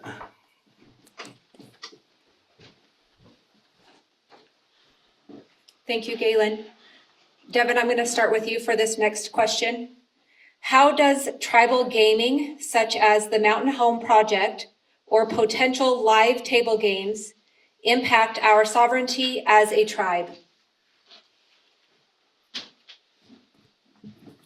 Well, if it happened, it would enrich our sovereignty because we'd be not only exercising it, but we'd be expanding it. The ability to exercise not only your treaty, your constitution, but your ability to generate funding for the future. I know that a lot of folks don't like to hear that because they don't see how it's possible, but it's very possible. It can happen. And it's important that we review what we're currently doing because that's where our abilities are.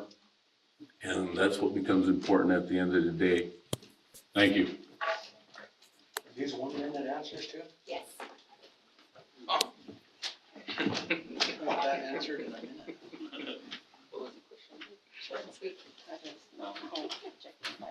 Galen, I'm going to go with you next. Mountain Home would be a strengthening of our tribal sovereignty. It would be an expansion of our gaming. Table games was referenced in there. Well, under our gaming compact that was negotiated years back, it doesn't allow for that. So that's a big discussion to take up in a minute. But some of those limitations we have that were negotiated in that compact were because of Public Law 280 and what is and what isn't allowed within the state. That's a long-winded legal answer in and of itself or determination. But if we could ever get there, I think that would be good. It would probably make a lot more money with games like that, but it also brings a lot more regulation. But I think, like Devin said, it would be making a lot more money if we can get that money flowing in into Mountain Home out of Boise. But we got to see what the powers that be have to say. Thank you. Welcome, Donna. Good morning, or hello. Good morning. It probably feels like morning. I'll come back to you on this question so you can kind of get an idea of the format. We're doing questions from the audience, and we've reduced the time down to 1 minute so we can get through the 16 to 20 questions that we have here. If I come across a question that I feel needs a little bit more time, we'll go back to maybe a minute, 30 seconds, or 2 minutes. So again, this question, Todd, I'm going to go to you. How does tribal gaming, such as the Mountain Home Project or potential live table games, impact our sovereignty as a tribe? I think anything's possible at this point. It's 2024. I mean, we can't make any more decisions that possibly can't go wrong. We've did a lot of things in the past that we wish we didn't do. But as long as we got a choice to make a lot of things happen here, I think we should go for it and see what happens. I mean, what do we got to lose? Thanks.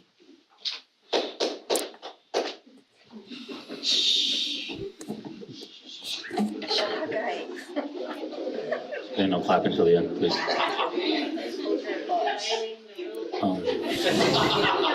That's not a ground rule. No clapping.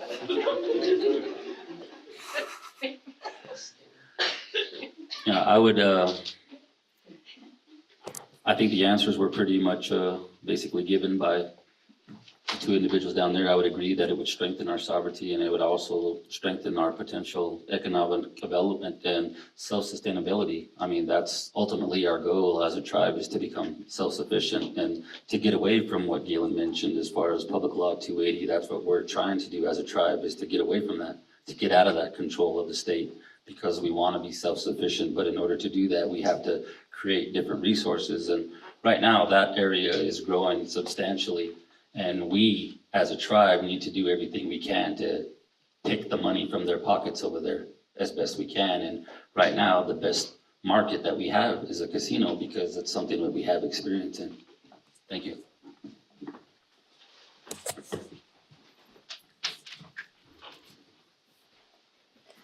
So in reference to the Mountain Home Project, as stated before by other individuals, it would just enhance our sovereignty. I honestly think that the more economic development that the tribes can create for themselves is a good step in the right direction, because it brings forth the ability for us to put our footsteps or put our footprint back in our original homelands in that area, and to lay claim to lands that we lost in a long time ago. When it comes to live table games, though, that's going to require us to renegotiate our compact, and that's something that I'm not totally agreeable with, because we have a really good compact as it is right now. We have one of the best in the nation. I don't think we should go back and renegotiate something where we can still just make money off of a casino. I don't think we need live table games at this point in time. Thank you. I would also like to welcome Chairman Tyler to the audience. He was at the graduation as well. Thank you, Echo. I just want to apologize for being late, but I got to attend the graduation at the Shoshone School. There was about 24 graduates, and 2 of them were my grandsons. So, you know, it was a very emotional night for me, and I got to help hand out the diplomas. Seeing those kids' face and the adult faces that received their diplomas was worth every minute to be there. So I want to congratulate all of our new graduates. Oh, okay. And That was your minute. I'm going to be Daryl's shade tonight. I just want to tell you, I agree with everything that all of them said, especially the part about if we were to go to live table games, we would have to reopen our compact, and we do not want to do that at this time. I think any kind of economic, I'm all for any kind of diversity in economics, and if we need to,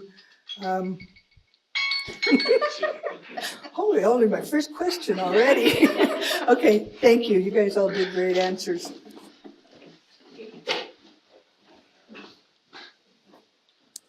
Thank you, Donna.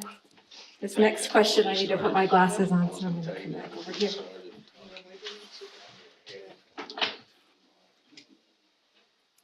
So we're going to do 1:30 for this next question.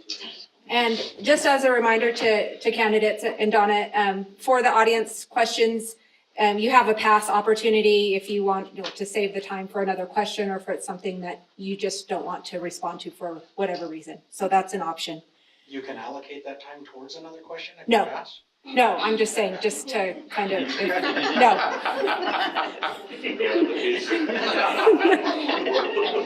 What's our rules? Okay. And for this next, after I read this next question, I'm just, from a show of hands, whoever wants to answer this one first.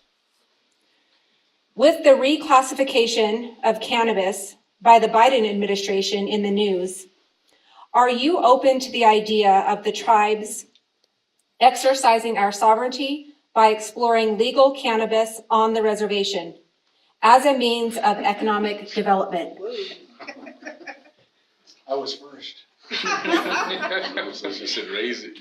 I saw all hands go up, so I will go down here to Galen. We'll work our way down.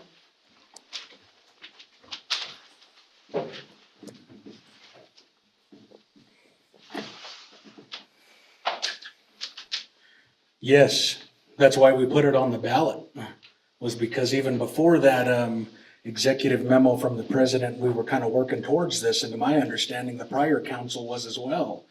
Little Birdie told me that Devin and Dan Stone had some kind of ordinance lined out, and I want to see it. I think that's good. I think that we need to take a look at that. We need to build on it, take it from wherever it is in draft form and get that thing enacted.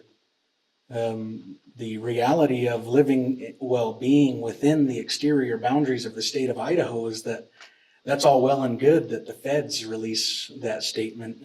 You're in a whole nother ballgame in a conservative state like Idaho, though. You're going to face them not wanting that and them fighting you at every turn when it comes to marijuana. I think everyone got excited because we heard, I think it was the year before last, that there was some bill being introduced for marijuana in Idaho. That went absolutely nowhere. So it's going to be an uphill battle, but we're a tribe. We're a sovereign nation. As like Daryl always says, are you a leader of a sovereign nation? Yes, we are. So let's expand that sovereignty. Let's push the issue. I'm always on board for that. So thank you.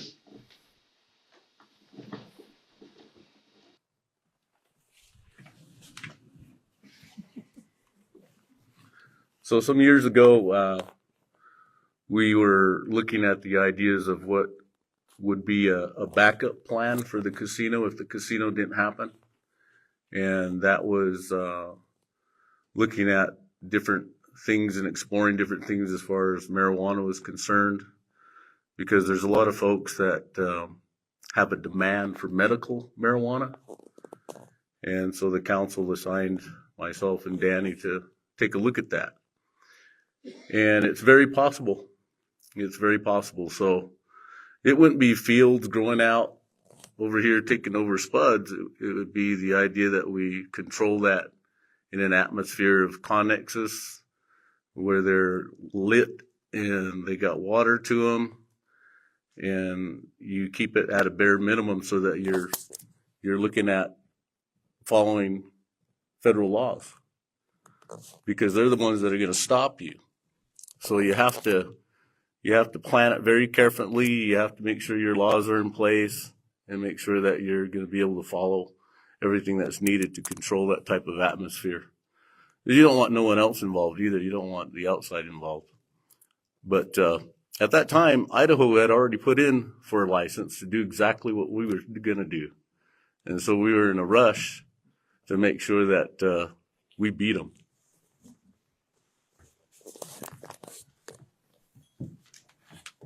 Good question.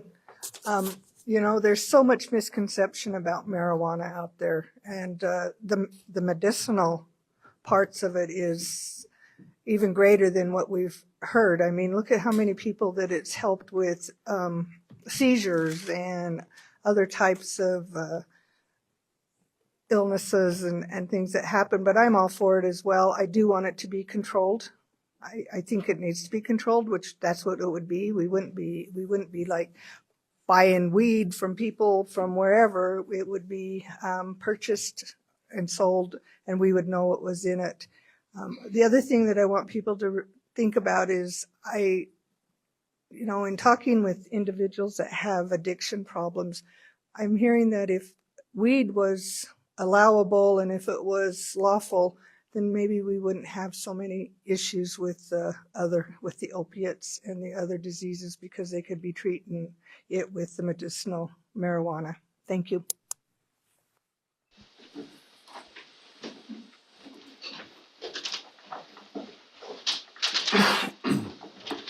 Yeah, I think it's a great opportunity for us to get on that, be the forefathers of what's going to happen around the reservations lately. They're already doing it, most of them that I could think of that I've visited. So I think we should get on board and do what we do best, and that's shine, man, and do what we got to do for our people, because that's where our money's coming from, and that's what we're going to be living off. As people talk about per cap some more, maybe that could be some of that.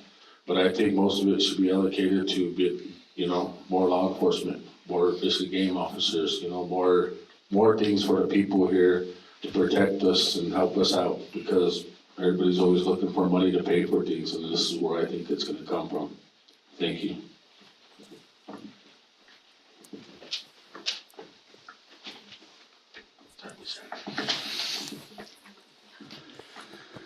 Yes, I fully support it as well. You know, it's pretty sad that Idaho and Wyoming are the only two states in the United States that don't allow that right now.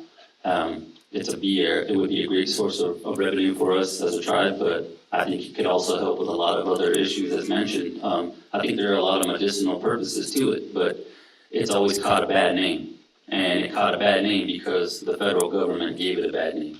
You know, anything the United States government tells us, you know, and if they show it on TV, we have a tendency to believe it for whatever reason. I myself am in full support of us moving towards that direction. I know that we currently have something written up in regards to hemp, so we kind of have the wheel already created. What we would need to do is just throw cannabis in where it says hemp and, you know, make sure that if we did go that route and if we were to go that route, that there would have to be that understanding that as a tribe, it would have to be controlled by the tribe. We would not allow tribal members to be a part of that because you can't. Because once that happens, that's when the federal government, that's when the state will come in and say, you're operating this thing illegally, and that will shut us down like that. And the only reason I know this is because I had the opportunity when I was on council to go to trainings where I learned that. You know, I gained that knowledge. So, you know, I appreciate some of the trainings that I did attend, even if they weren't in regards to, you know, representing us on the federal level or something like that, because I did learn something from them. So, thank you.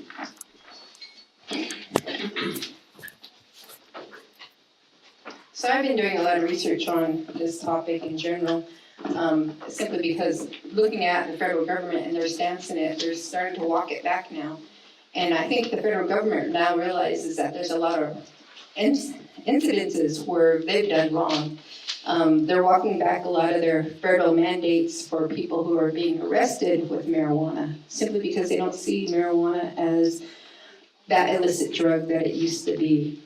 And so they're easing up on the restrictions, and I think the tribe has a great opportunity to provide for their membership another area for economic development. And as stated before, you know, it has to be grown in a controlled environment. It has to be regulated by the tribe, you know, because we can't just have anybody out there growing stuff and manipulating their plants, because that's what you can do. You can manipulate these plants to do exactly what it needs to be done within the DNA structure of the plant itself. To provide the elements, there's a lot of good elements that can be provided through these plants to help with behavioral issues. A lot of people who have depression, they use. A lot of people that have a lot of psychological issues, they use it to help them get through the day. And I just think, you know, even with people who have cancer, it's beneficial. And that's the one element that I think that we should really be looking at, is the medicinal. Thank you. Claudia, I'm going to stay with you for this next question.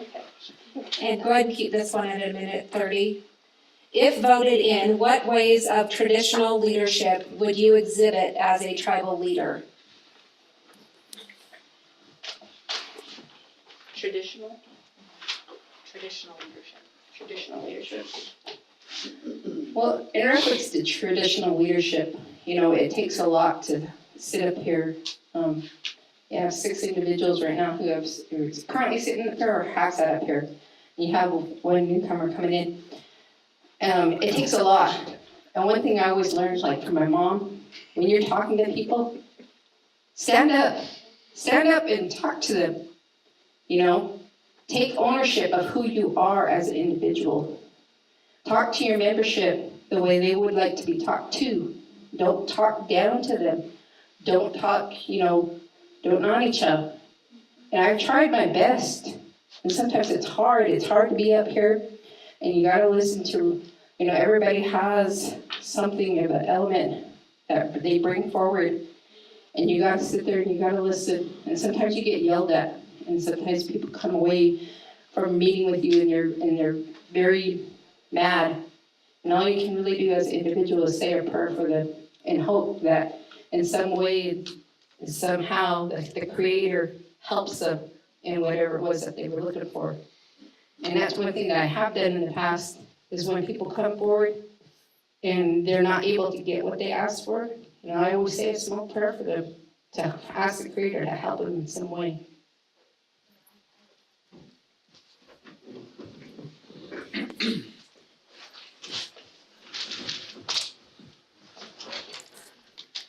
I don't know if I've been on this earth to really say I can really say what traditional leadership is.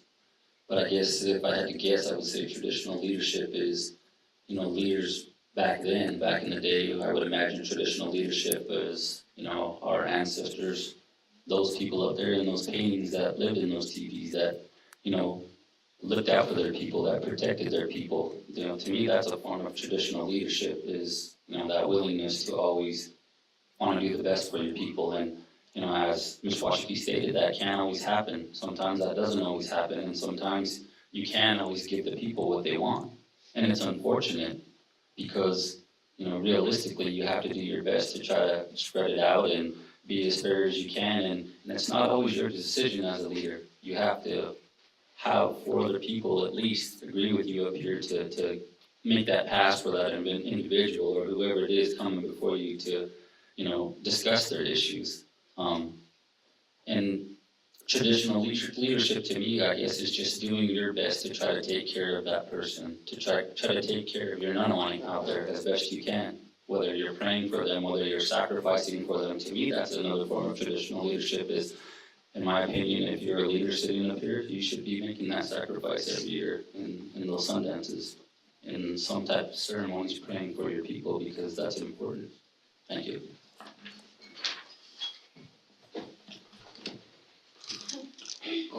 Teaching people traditional values is, I guess, a big thing in a community. Trying to be a leader here on this council is just one part of life. Your other lives are, being a leader in a Sundance, go for the big gusto, man, do it all. Get your POV, be the chief, teach people how to walk around the moon, teach young girls how to be water ladies. Traditional is real hard to get when a lot of people they're toxic right now, a lot of people, because they're on drugs and they're drinking alcohol and they're doing a lot of things that are keeping them from their visions. Visions is what it takes, and if you teach them how to get clean and be sober, a lot more kids will be having a lot more dreams and you'll be having a lot more visions. You see these sundances around here, a lot of people don't shoot for those things because they don't have the dream. They don't ever see anything. All they see is what's in front of them, and what's putting, that aside is a lot of drugs and alcohol. So to teach this to the younger generations is what I think we should start teaching our traditional ways to. Thank you.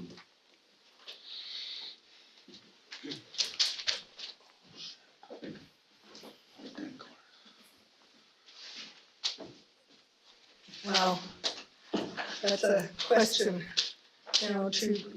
To me, to be a traditional leader is to be humble, be kind, and to treat people how you want to be treated. As Claudia and Roland has said, sometimes people want things that just isn't possible, and we have to look out for the betterment of the whole tribe. We'd like to help everybody, when they come in with their requests, but sometimes that doesn't happen, and we just have to do what's best for the tribe and everybody as a whole. When we took the oath of office, it was to uphold that Constitution and bylaws, and that Constitution and bylaws says everybody must be afforded the same opportunities. And so you just try to do the best you can in that aspect. We start our day every day with a prayer, and we ask for, good ways to think good about people, and sometimes that doesn't happen. But, I always try to treat people how I want to be treated. So thank you. I'm right behind you, Tony.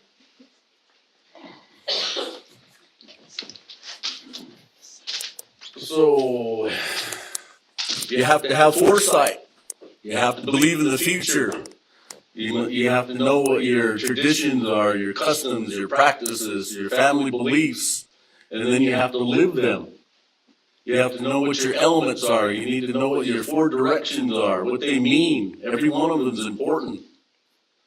These are the things that keep you together. Stay close to your ceremonies. That's what keeps you strong. This is the things that you can teach to all your children, your grandchildren, and all those that are still yet to come. Without that, what are you? And what are you doing? You get lost. You start doing those drugs and those alcohols. You start doing everything that's crazy. You can't hold a sense. You can't feel what's in your heart. And then you start saying other things that are meaningless. So, to me, if I'm going to be a traditional leader, I'm going to practice all of those things. I'm going to look at our traditions and our customs. I'm going to make sure that spirituality is how we move forward. When we stand up here, we have to pray for our people in a good way, in a good manner, each and every day, just like the sun that comes up without fail. That's important, so thank you. This is a minute or a minute and a half? Minute and a half. Well, all the candidates already talked about Sundance and ceremony, and I agree 100%. That's important. We need to do that. I'm going to try to take a different swing at this and say that there is traditional leadership that includes decision-making in the best interest of the tribes. That means not making exceptions for certain people. I have seen it, and that's why I am not afraid to oppose action up here. You check those minutes, you'll see me opposing a lot of action because I think the council is making exceptions. There's always this talk about old leaders being straightforward. You know, sometimes people take that as not having compassion. To me, having compassion is trying to do what you can for your people within the boundaries of the laws of our government, not breaking our own laws trying to help someone, because then that's illegal. But I've seen that. Setting boundaries with our people, so not just giving them everything that they come in for asking, making exceptions, that's setting boundaries so you're not creating dependency in a community that is rampant. And don't allow people to wait you out. I've seen that happen here on the council, where people sit in front of the council and they'll badger the council and they won't leave for 2 years, for 20 minutes, 2 hours, and the council will give them what they want. So I'm not doing that because that's not traditional. Thank you.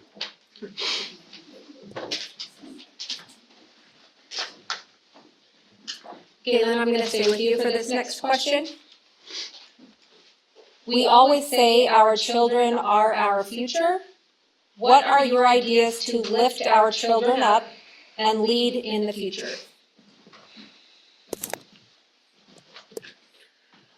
Minute 30.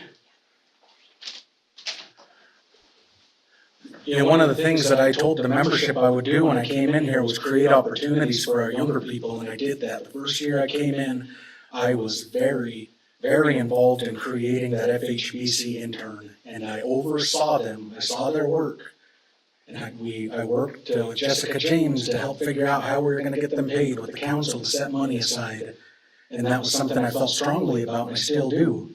I know what it feels like to be a younger person in the tribes. And when you reach out to the council or you reach out to people, you get radio static, radio silence. What is that about? We talk when it's time to run for council about, oh, we want to give these opportunities to these young people. Well, then put your money where your mouth is and create opportunity for our people. And I've done that, and I will continue to do that. I'm a new dad. My little boy's 7 months old. And I tell you what, it sure as hell changed my life. And I'm going to do everything I can to ensure that we're making decisions long-term, not short-term, because we need to be thinking about what are we going to hand off to them? What do we need to get done today so that when they're leaders, they can step into functional government and work from there? Not dysfunction, because then they'll be stuck where we are, having to deal with too many issues and not getting to the big issues because of it. Thank you.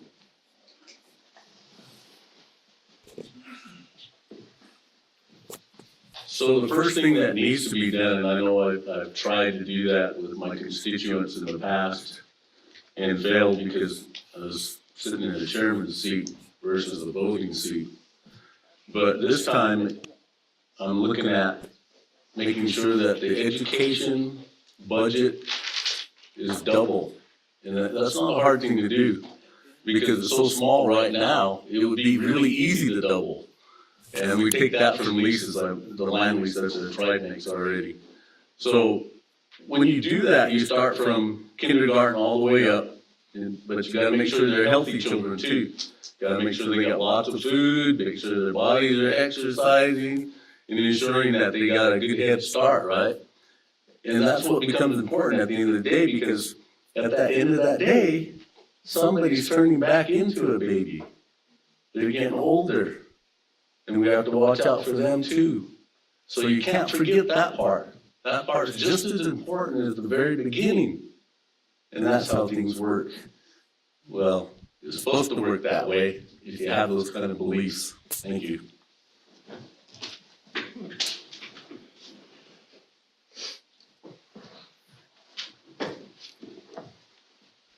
Our children are our future leaders, and, you know, they deserve to get all the education and anything else that is for them. We're talking about providing them a good education, but you know what? We need to make sure that those homes that they're in are safe as well. So it starts at an early age. We need to make sure we're educating the parents that have these children, that they need to take care of these children. They need to make sure that they have a warm and loving environment, that they're being fed well, and that they are going to school. Those are things that we need to start educating at a very early age. I think our education programs do a great job, but of course there's always there's always more that we can do.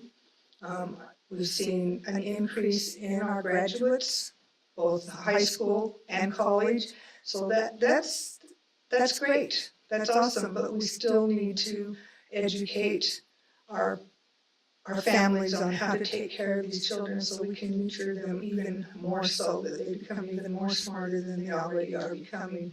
So, you know, we need to look at families and make sure that everybody is being taken care of. And I seen something on the news the other day that said they were going to relieve people of their student loans. Why not make sure we give every child a free lunch at school?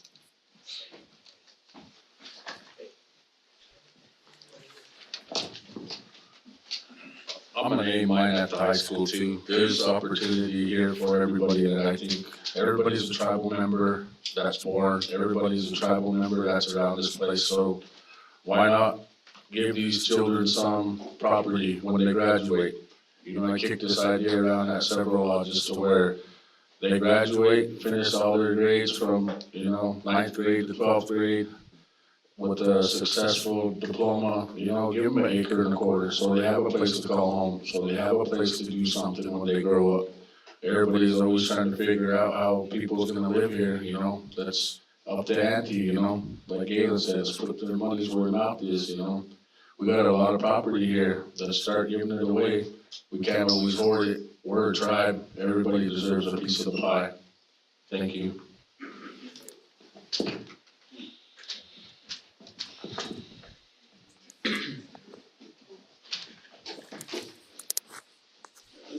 I think as far as education goes for our children, we want to do our best to ensure that our children are being provided those proper educations. You know, I know last year when I was on council and we had an opportunity to have some representatives come in, we found out that a lot of our, you know, our own students here weren't doing very well on their scores, you know, over at some of our local schools, Fort Hall Elementary, Chief Taigi, you know, our local areas here.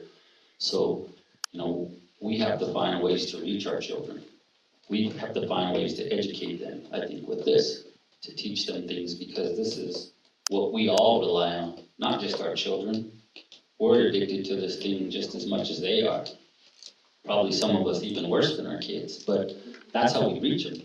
You know, I've heard Levon talk about this a lot, about creating apps to teach people our language. You know, our language, he always talks about the importance in it, and I believe that it is important.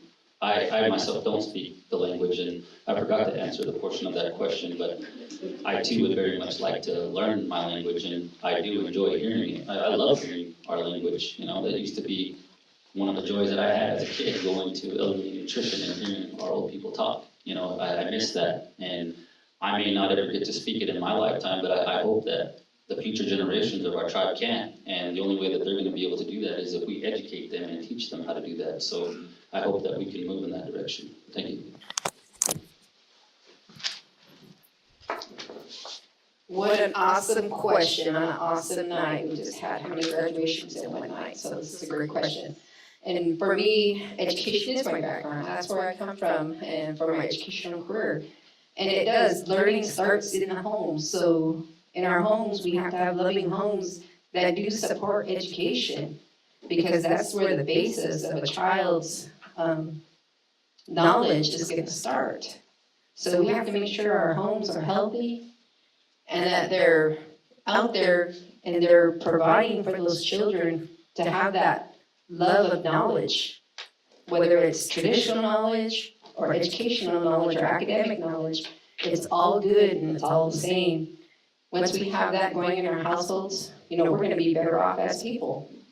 And then we have to make sure that our local school districts are providing that means for our children to meet the basic minimum standards so that they can read and write.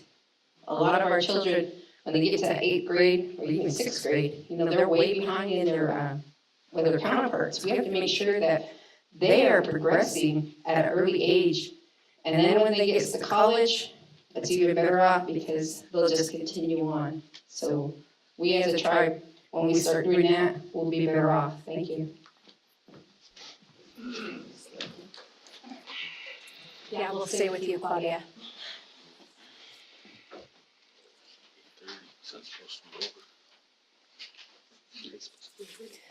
Okay, this next question we'll give a minute and a half for as well. In your list of priorities, where do you hold the Fort Bridger Treaty and why? What does it mean to you?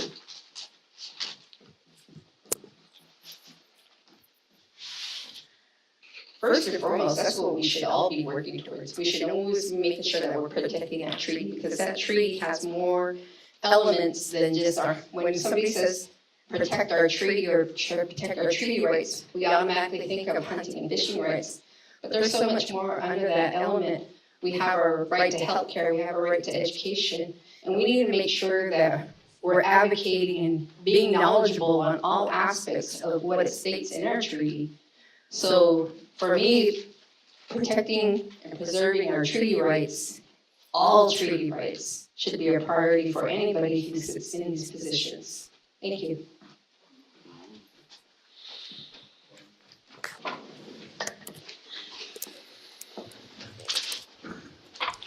Can I just agree? But I do agree, she is correct, our treaty is important, and it is important for us to continually protect our treaty because it's who we are as a people, that's how we got established, that's, kind of what got this whole process started, so, it is very important, and, we need to ensure that we are doing our best to protect it and uphold that treaty to the best of our abilities, not just our hunting and fishing rights, as she stated, but, all aspects, I do agree with that, because that's what makes us who we are, is that treaty, and, I've always heard that that's our real true law, and not this, so we need to do our best to continue to uphold it. Thank you. I want to agree too. Yeah, this is very important. It's a very important piece of paper, I guess, what you call it. It's what we all stand for, and it's all we're going to stand for in the end. If there's a way to make it better, I don't know if there is, but I think we should all just be proud of what we're doing and where we came from and stand tall with the people that we're going to be up here in the council with. So let's keep it going. Great answers, and I'm going to agree.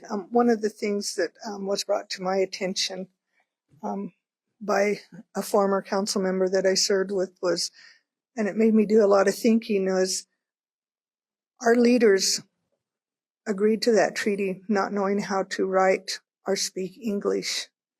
And look at what they left us. They left us with the with what we have that is the most important thing to our tribe is our treaty. And, they did that without being able to write, read, or was they educated. So who's the smart ones? But, I think we do have to look at that, the hunting, fishing, gathering, education, health, everything that's involved in that treaty. So, I want to thank our leaders for that, and I want to thank the leader that brought that to my attention. Thank you. Who was it?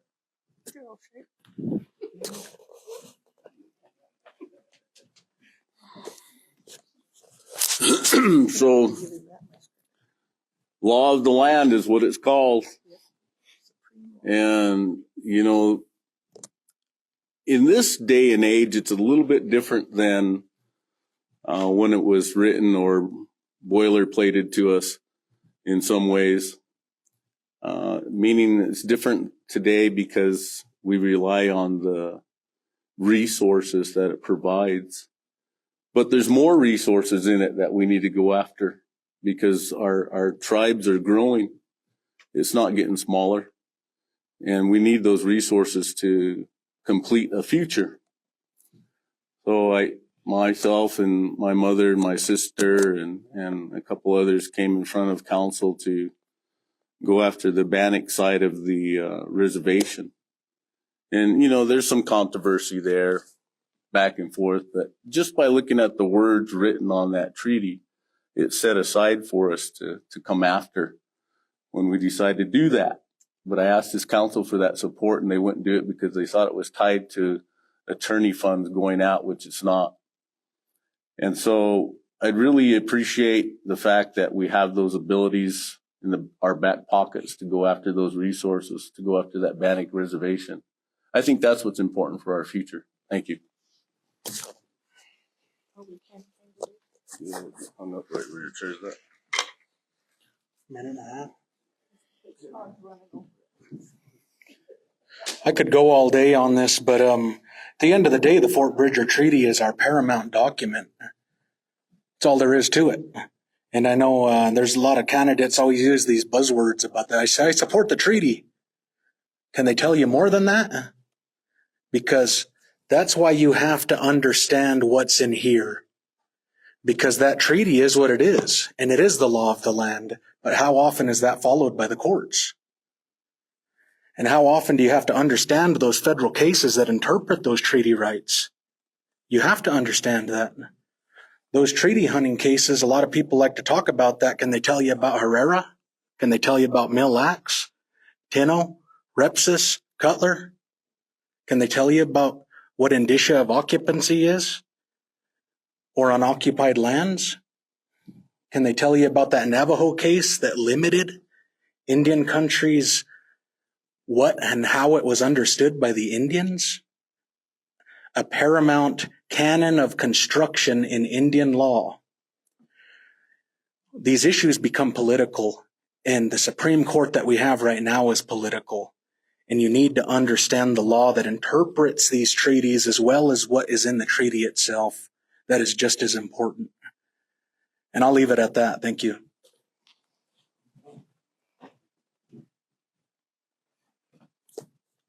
Thank you, Galen. So out of respect of everybody's time this evening and the agenda that was set forth, there's some of you that have been here since 5:15 when we first opened the doors. So we're now going on a little over 3 hours. There's some very important questions in here, though, that still haven't been answered. So my promise to you all is that I'm going to try to get very creative over this next couple of days on how we can get each of our candidates' responses to these questions out to the membership. Whether or not that's on social media or we set up a separate video time with each of the candidates. I'm running through ideas as I'm standing here as to make sure that you know that each of your questions are valuable. There's also a Bannock Creek District meeting next Wednesday, so I'm going to ask the committee if maybe these are some of the questions they can ask to the candidates at the Bannock Creek District meeting. But again, we wanted to leave some time at the end for each of our candidates to now speak to you all as to what their priorities are and anything that wasn't already addressed in the forum this evening. So I'm going to start with Galen, and we're going to allow you each 3 minutes. I wish it could be longer, but with 6 of you, that's about another 20 minutes right now. And I want to make sure that you're all home to your families at a decent hour. And a lot of you here are employees and have to be back here at 8 a.m. So thank you all for being here this evening. This was my first candidate forum that I've had the opportunity to plan and somewhat execute on my own, and I'm still learning a lot. And I've actually spoke to a lot of you in the audience on some advice and recommendations, and the number one advice that I got was set ground rules and stick to an agenda. So I've done my best. We've gone a little bit over. I appreciate those who have stepped up to help me a little bit last minute. Jeanette and Cecilio and Sheldon, sorry, I'm getting tired myself and my mind's going blank. And Lori from the Shoshone News for doing our Facebook Live tonight, and Mike Stone for recording and ensuring that this is uploaded to our YouTube channel tomorrow, which we will share a link on our Facebook page and our website. So anybody who was not able to be here tonight due to the many celebrations, graduations going on tonight will have an opportunity to listen to all of your remarks over the weekend. So Galen, I'll let you start us off.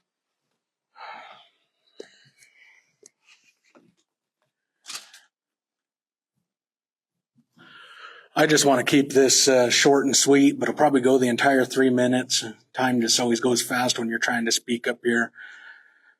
But it's been an honor to serve my people the last 2 years. I've really enjoyed it. I've enjoyed serving with everybody on the council, even ones that I disagree with every day. There's things that I really respect about them.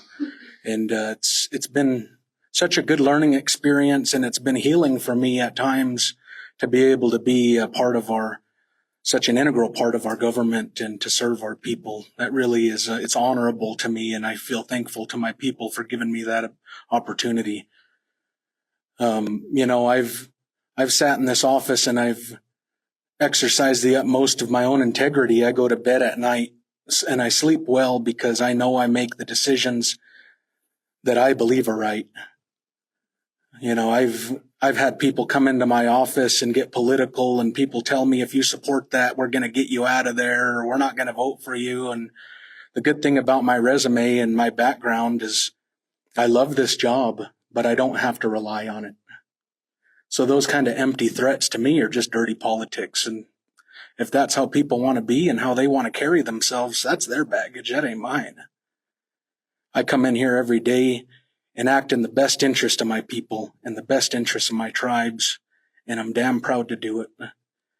And I ain't bought no votes. We have people coming in here all the time, and you'll see certain tribal leaders just always buying. And then we wonder why there's so many people continuously coming in here. Well, what I've observed is there's a lot of voting support there. And, I've had people get upset with me because I tell them I have a family to take care of. And I've tried to help people out as much as I can. But that's the reality of living in 2024 is it's hard to live no matter what you're making. I just hope people can understand that at times. There's times where I just try to be straightforward in here, and I'm always like that. I get in a lot of arguments in that conference room, but it's because I'm standing up for what I believe is right.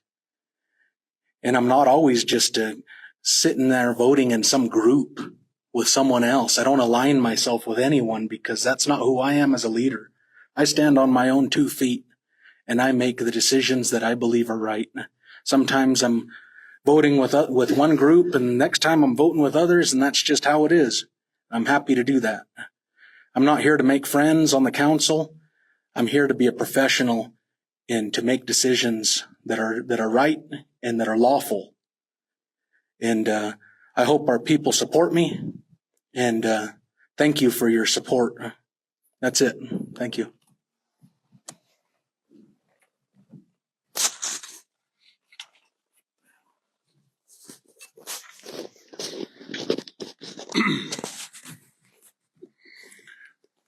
I think the ability to represent folks each and every day and work with folks each and every day and to explore some of the things that doesn't work for them, some of the things that might be helpful for them.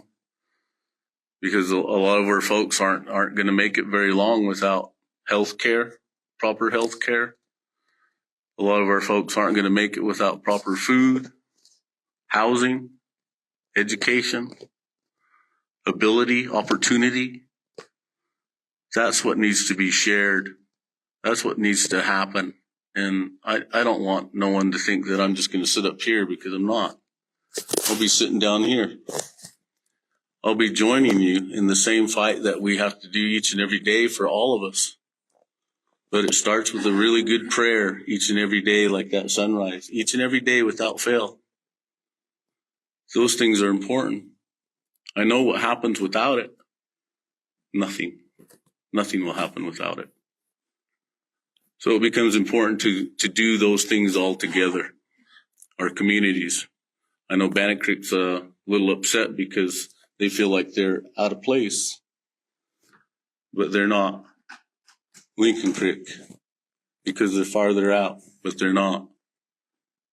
Think about everybody all the time in their future, no matter how we do it. And I appreciate your vote. Thank you.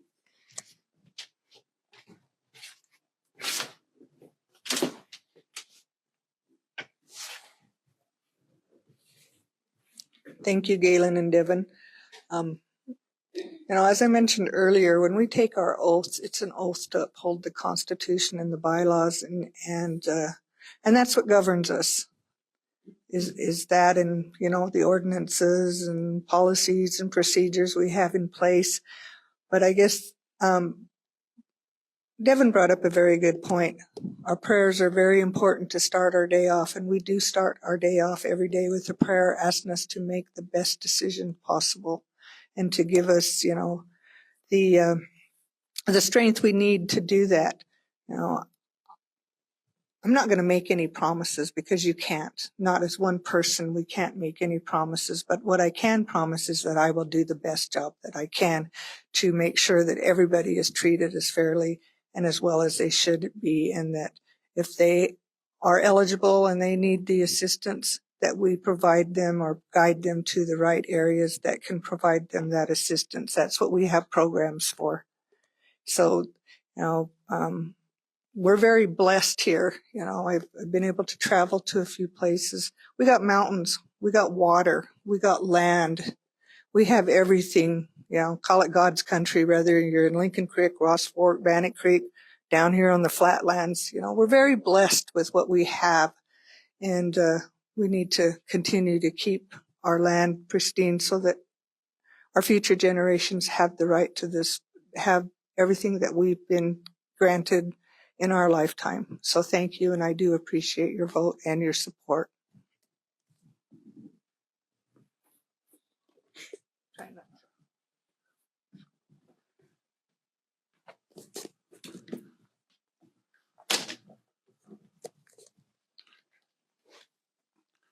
Thank you, for your continued support on everything that we've been talking about up here, running for council and being part of this, membership of the Shoshone tribes that we got here. Being important to somebody in this world has always been something that you pride yourself on, and, leading a younger generation into this next world is going to be something else.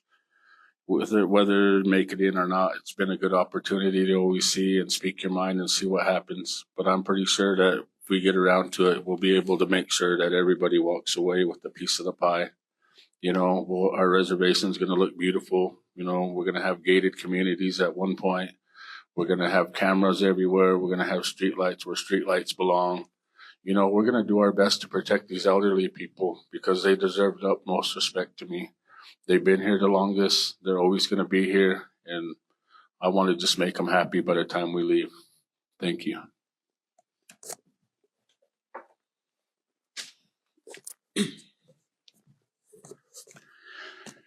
I just wanted to say thank you to everybody out there that gave me the support and gave me the opportunity to not only serve on council in my first term and experience that. It was a great humbling experience. I got humbled to be on council, but I got humbled to be taken off council. That was something that I had to deal with for a while. I had to cope with that because that was 22 years of my life that I gave up. I lost everything that I worked for the tribes for many years, made some enemies, all those types of things, but I wouldn't take it back.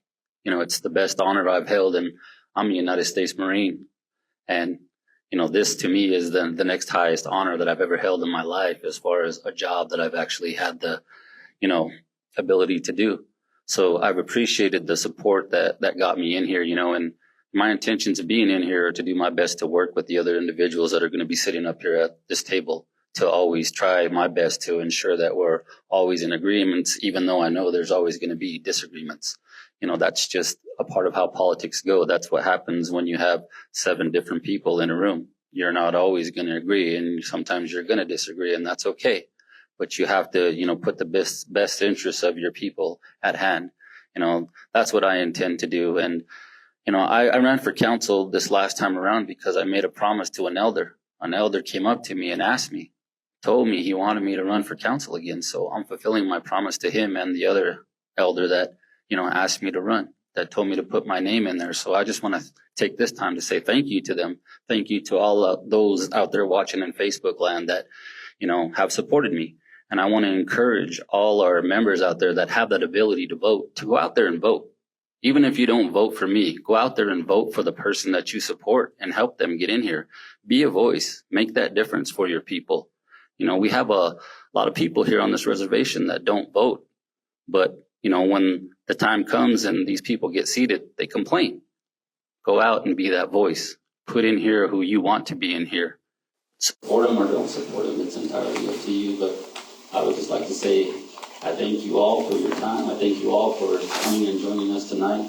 All those in the crowd and all those out there on Facebook Live, thank you for your time and thank you for your participation.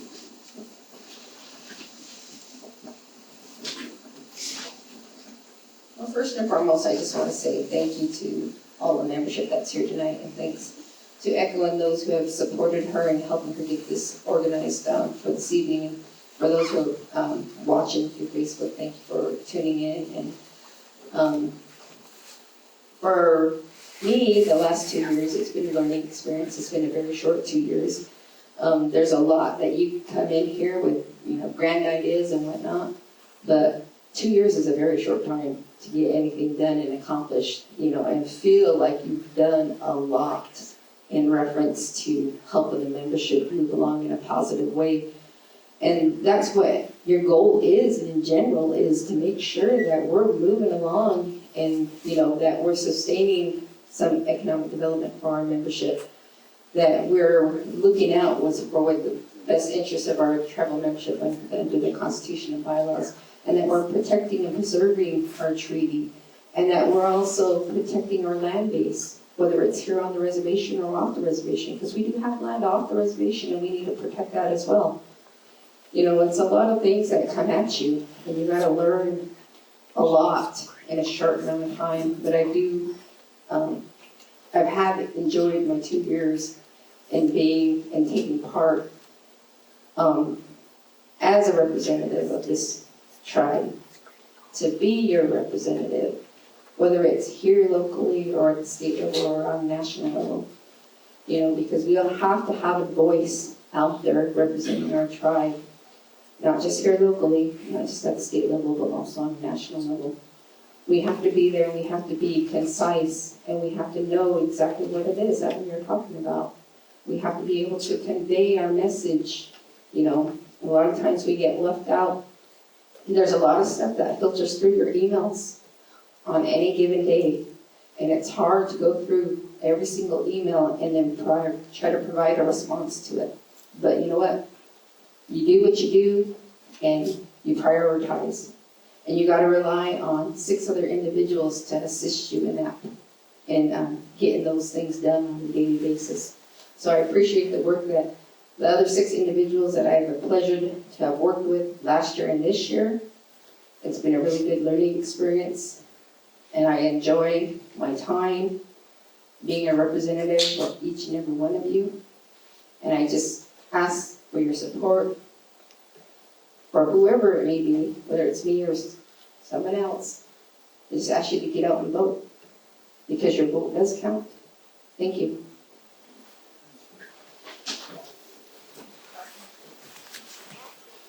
Donna, we wanted to see if you wanted to have the opportunity to answer 2 questions. Hey, that's an exception. Okay, so Donna's going to answer her 2 questions via social media. We'll get those posted over the next couple of days, so. Just a couple of reminders for next week. Early voting starts on Wednesday, May 29th, and will be held in the Dome Room on the 29th and 30th, and then at your districts on the 31st on Friday.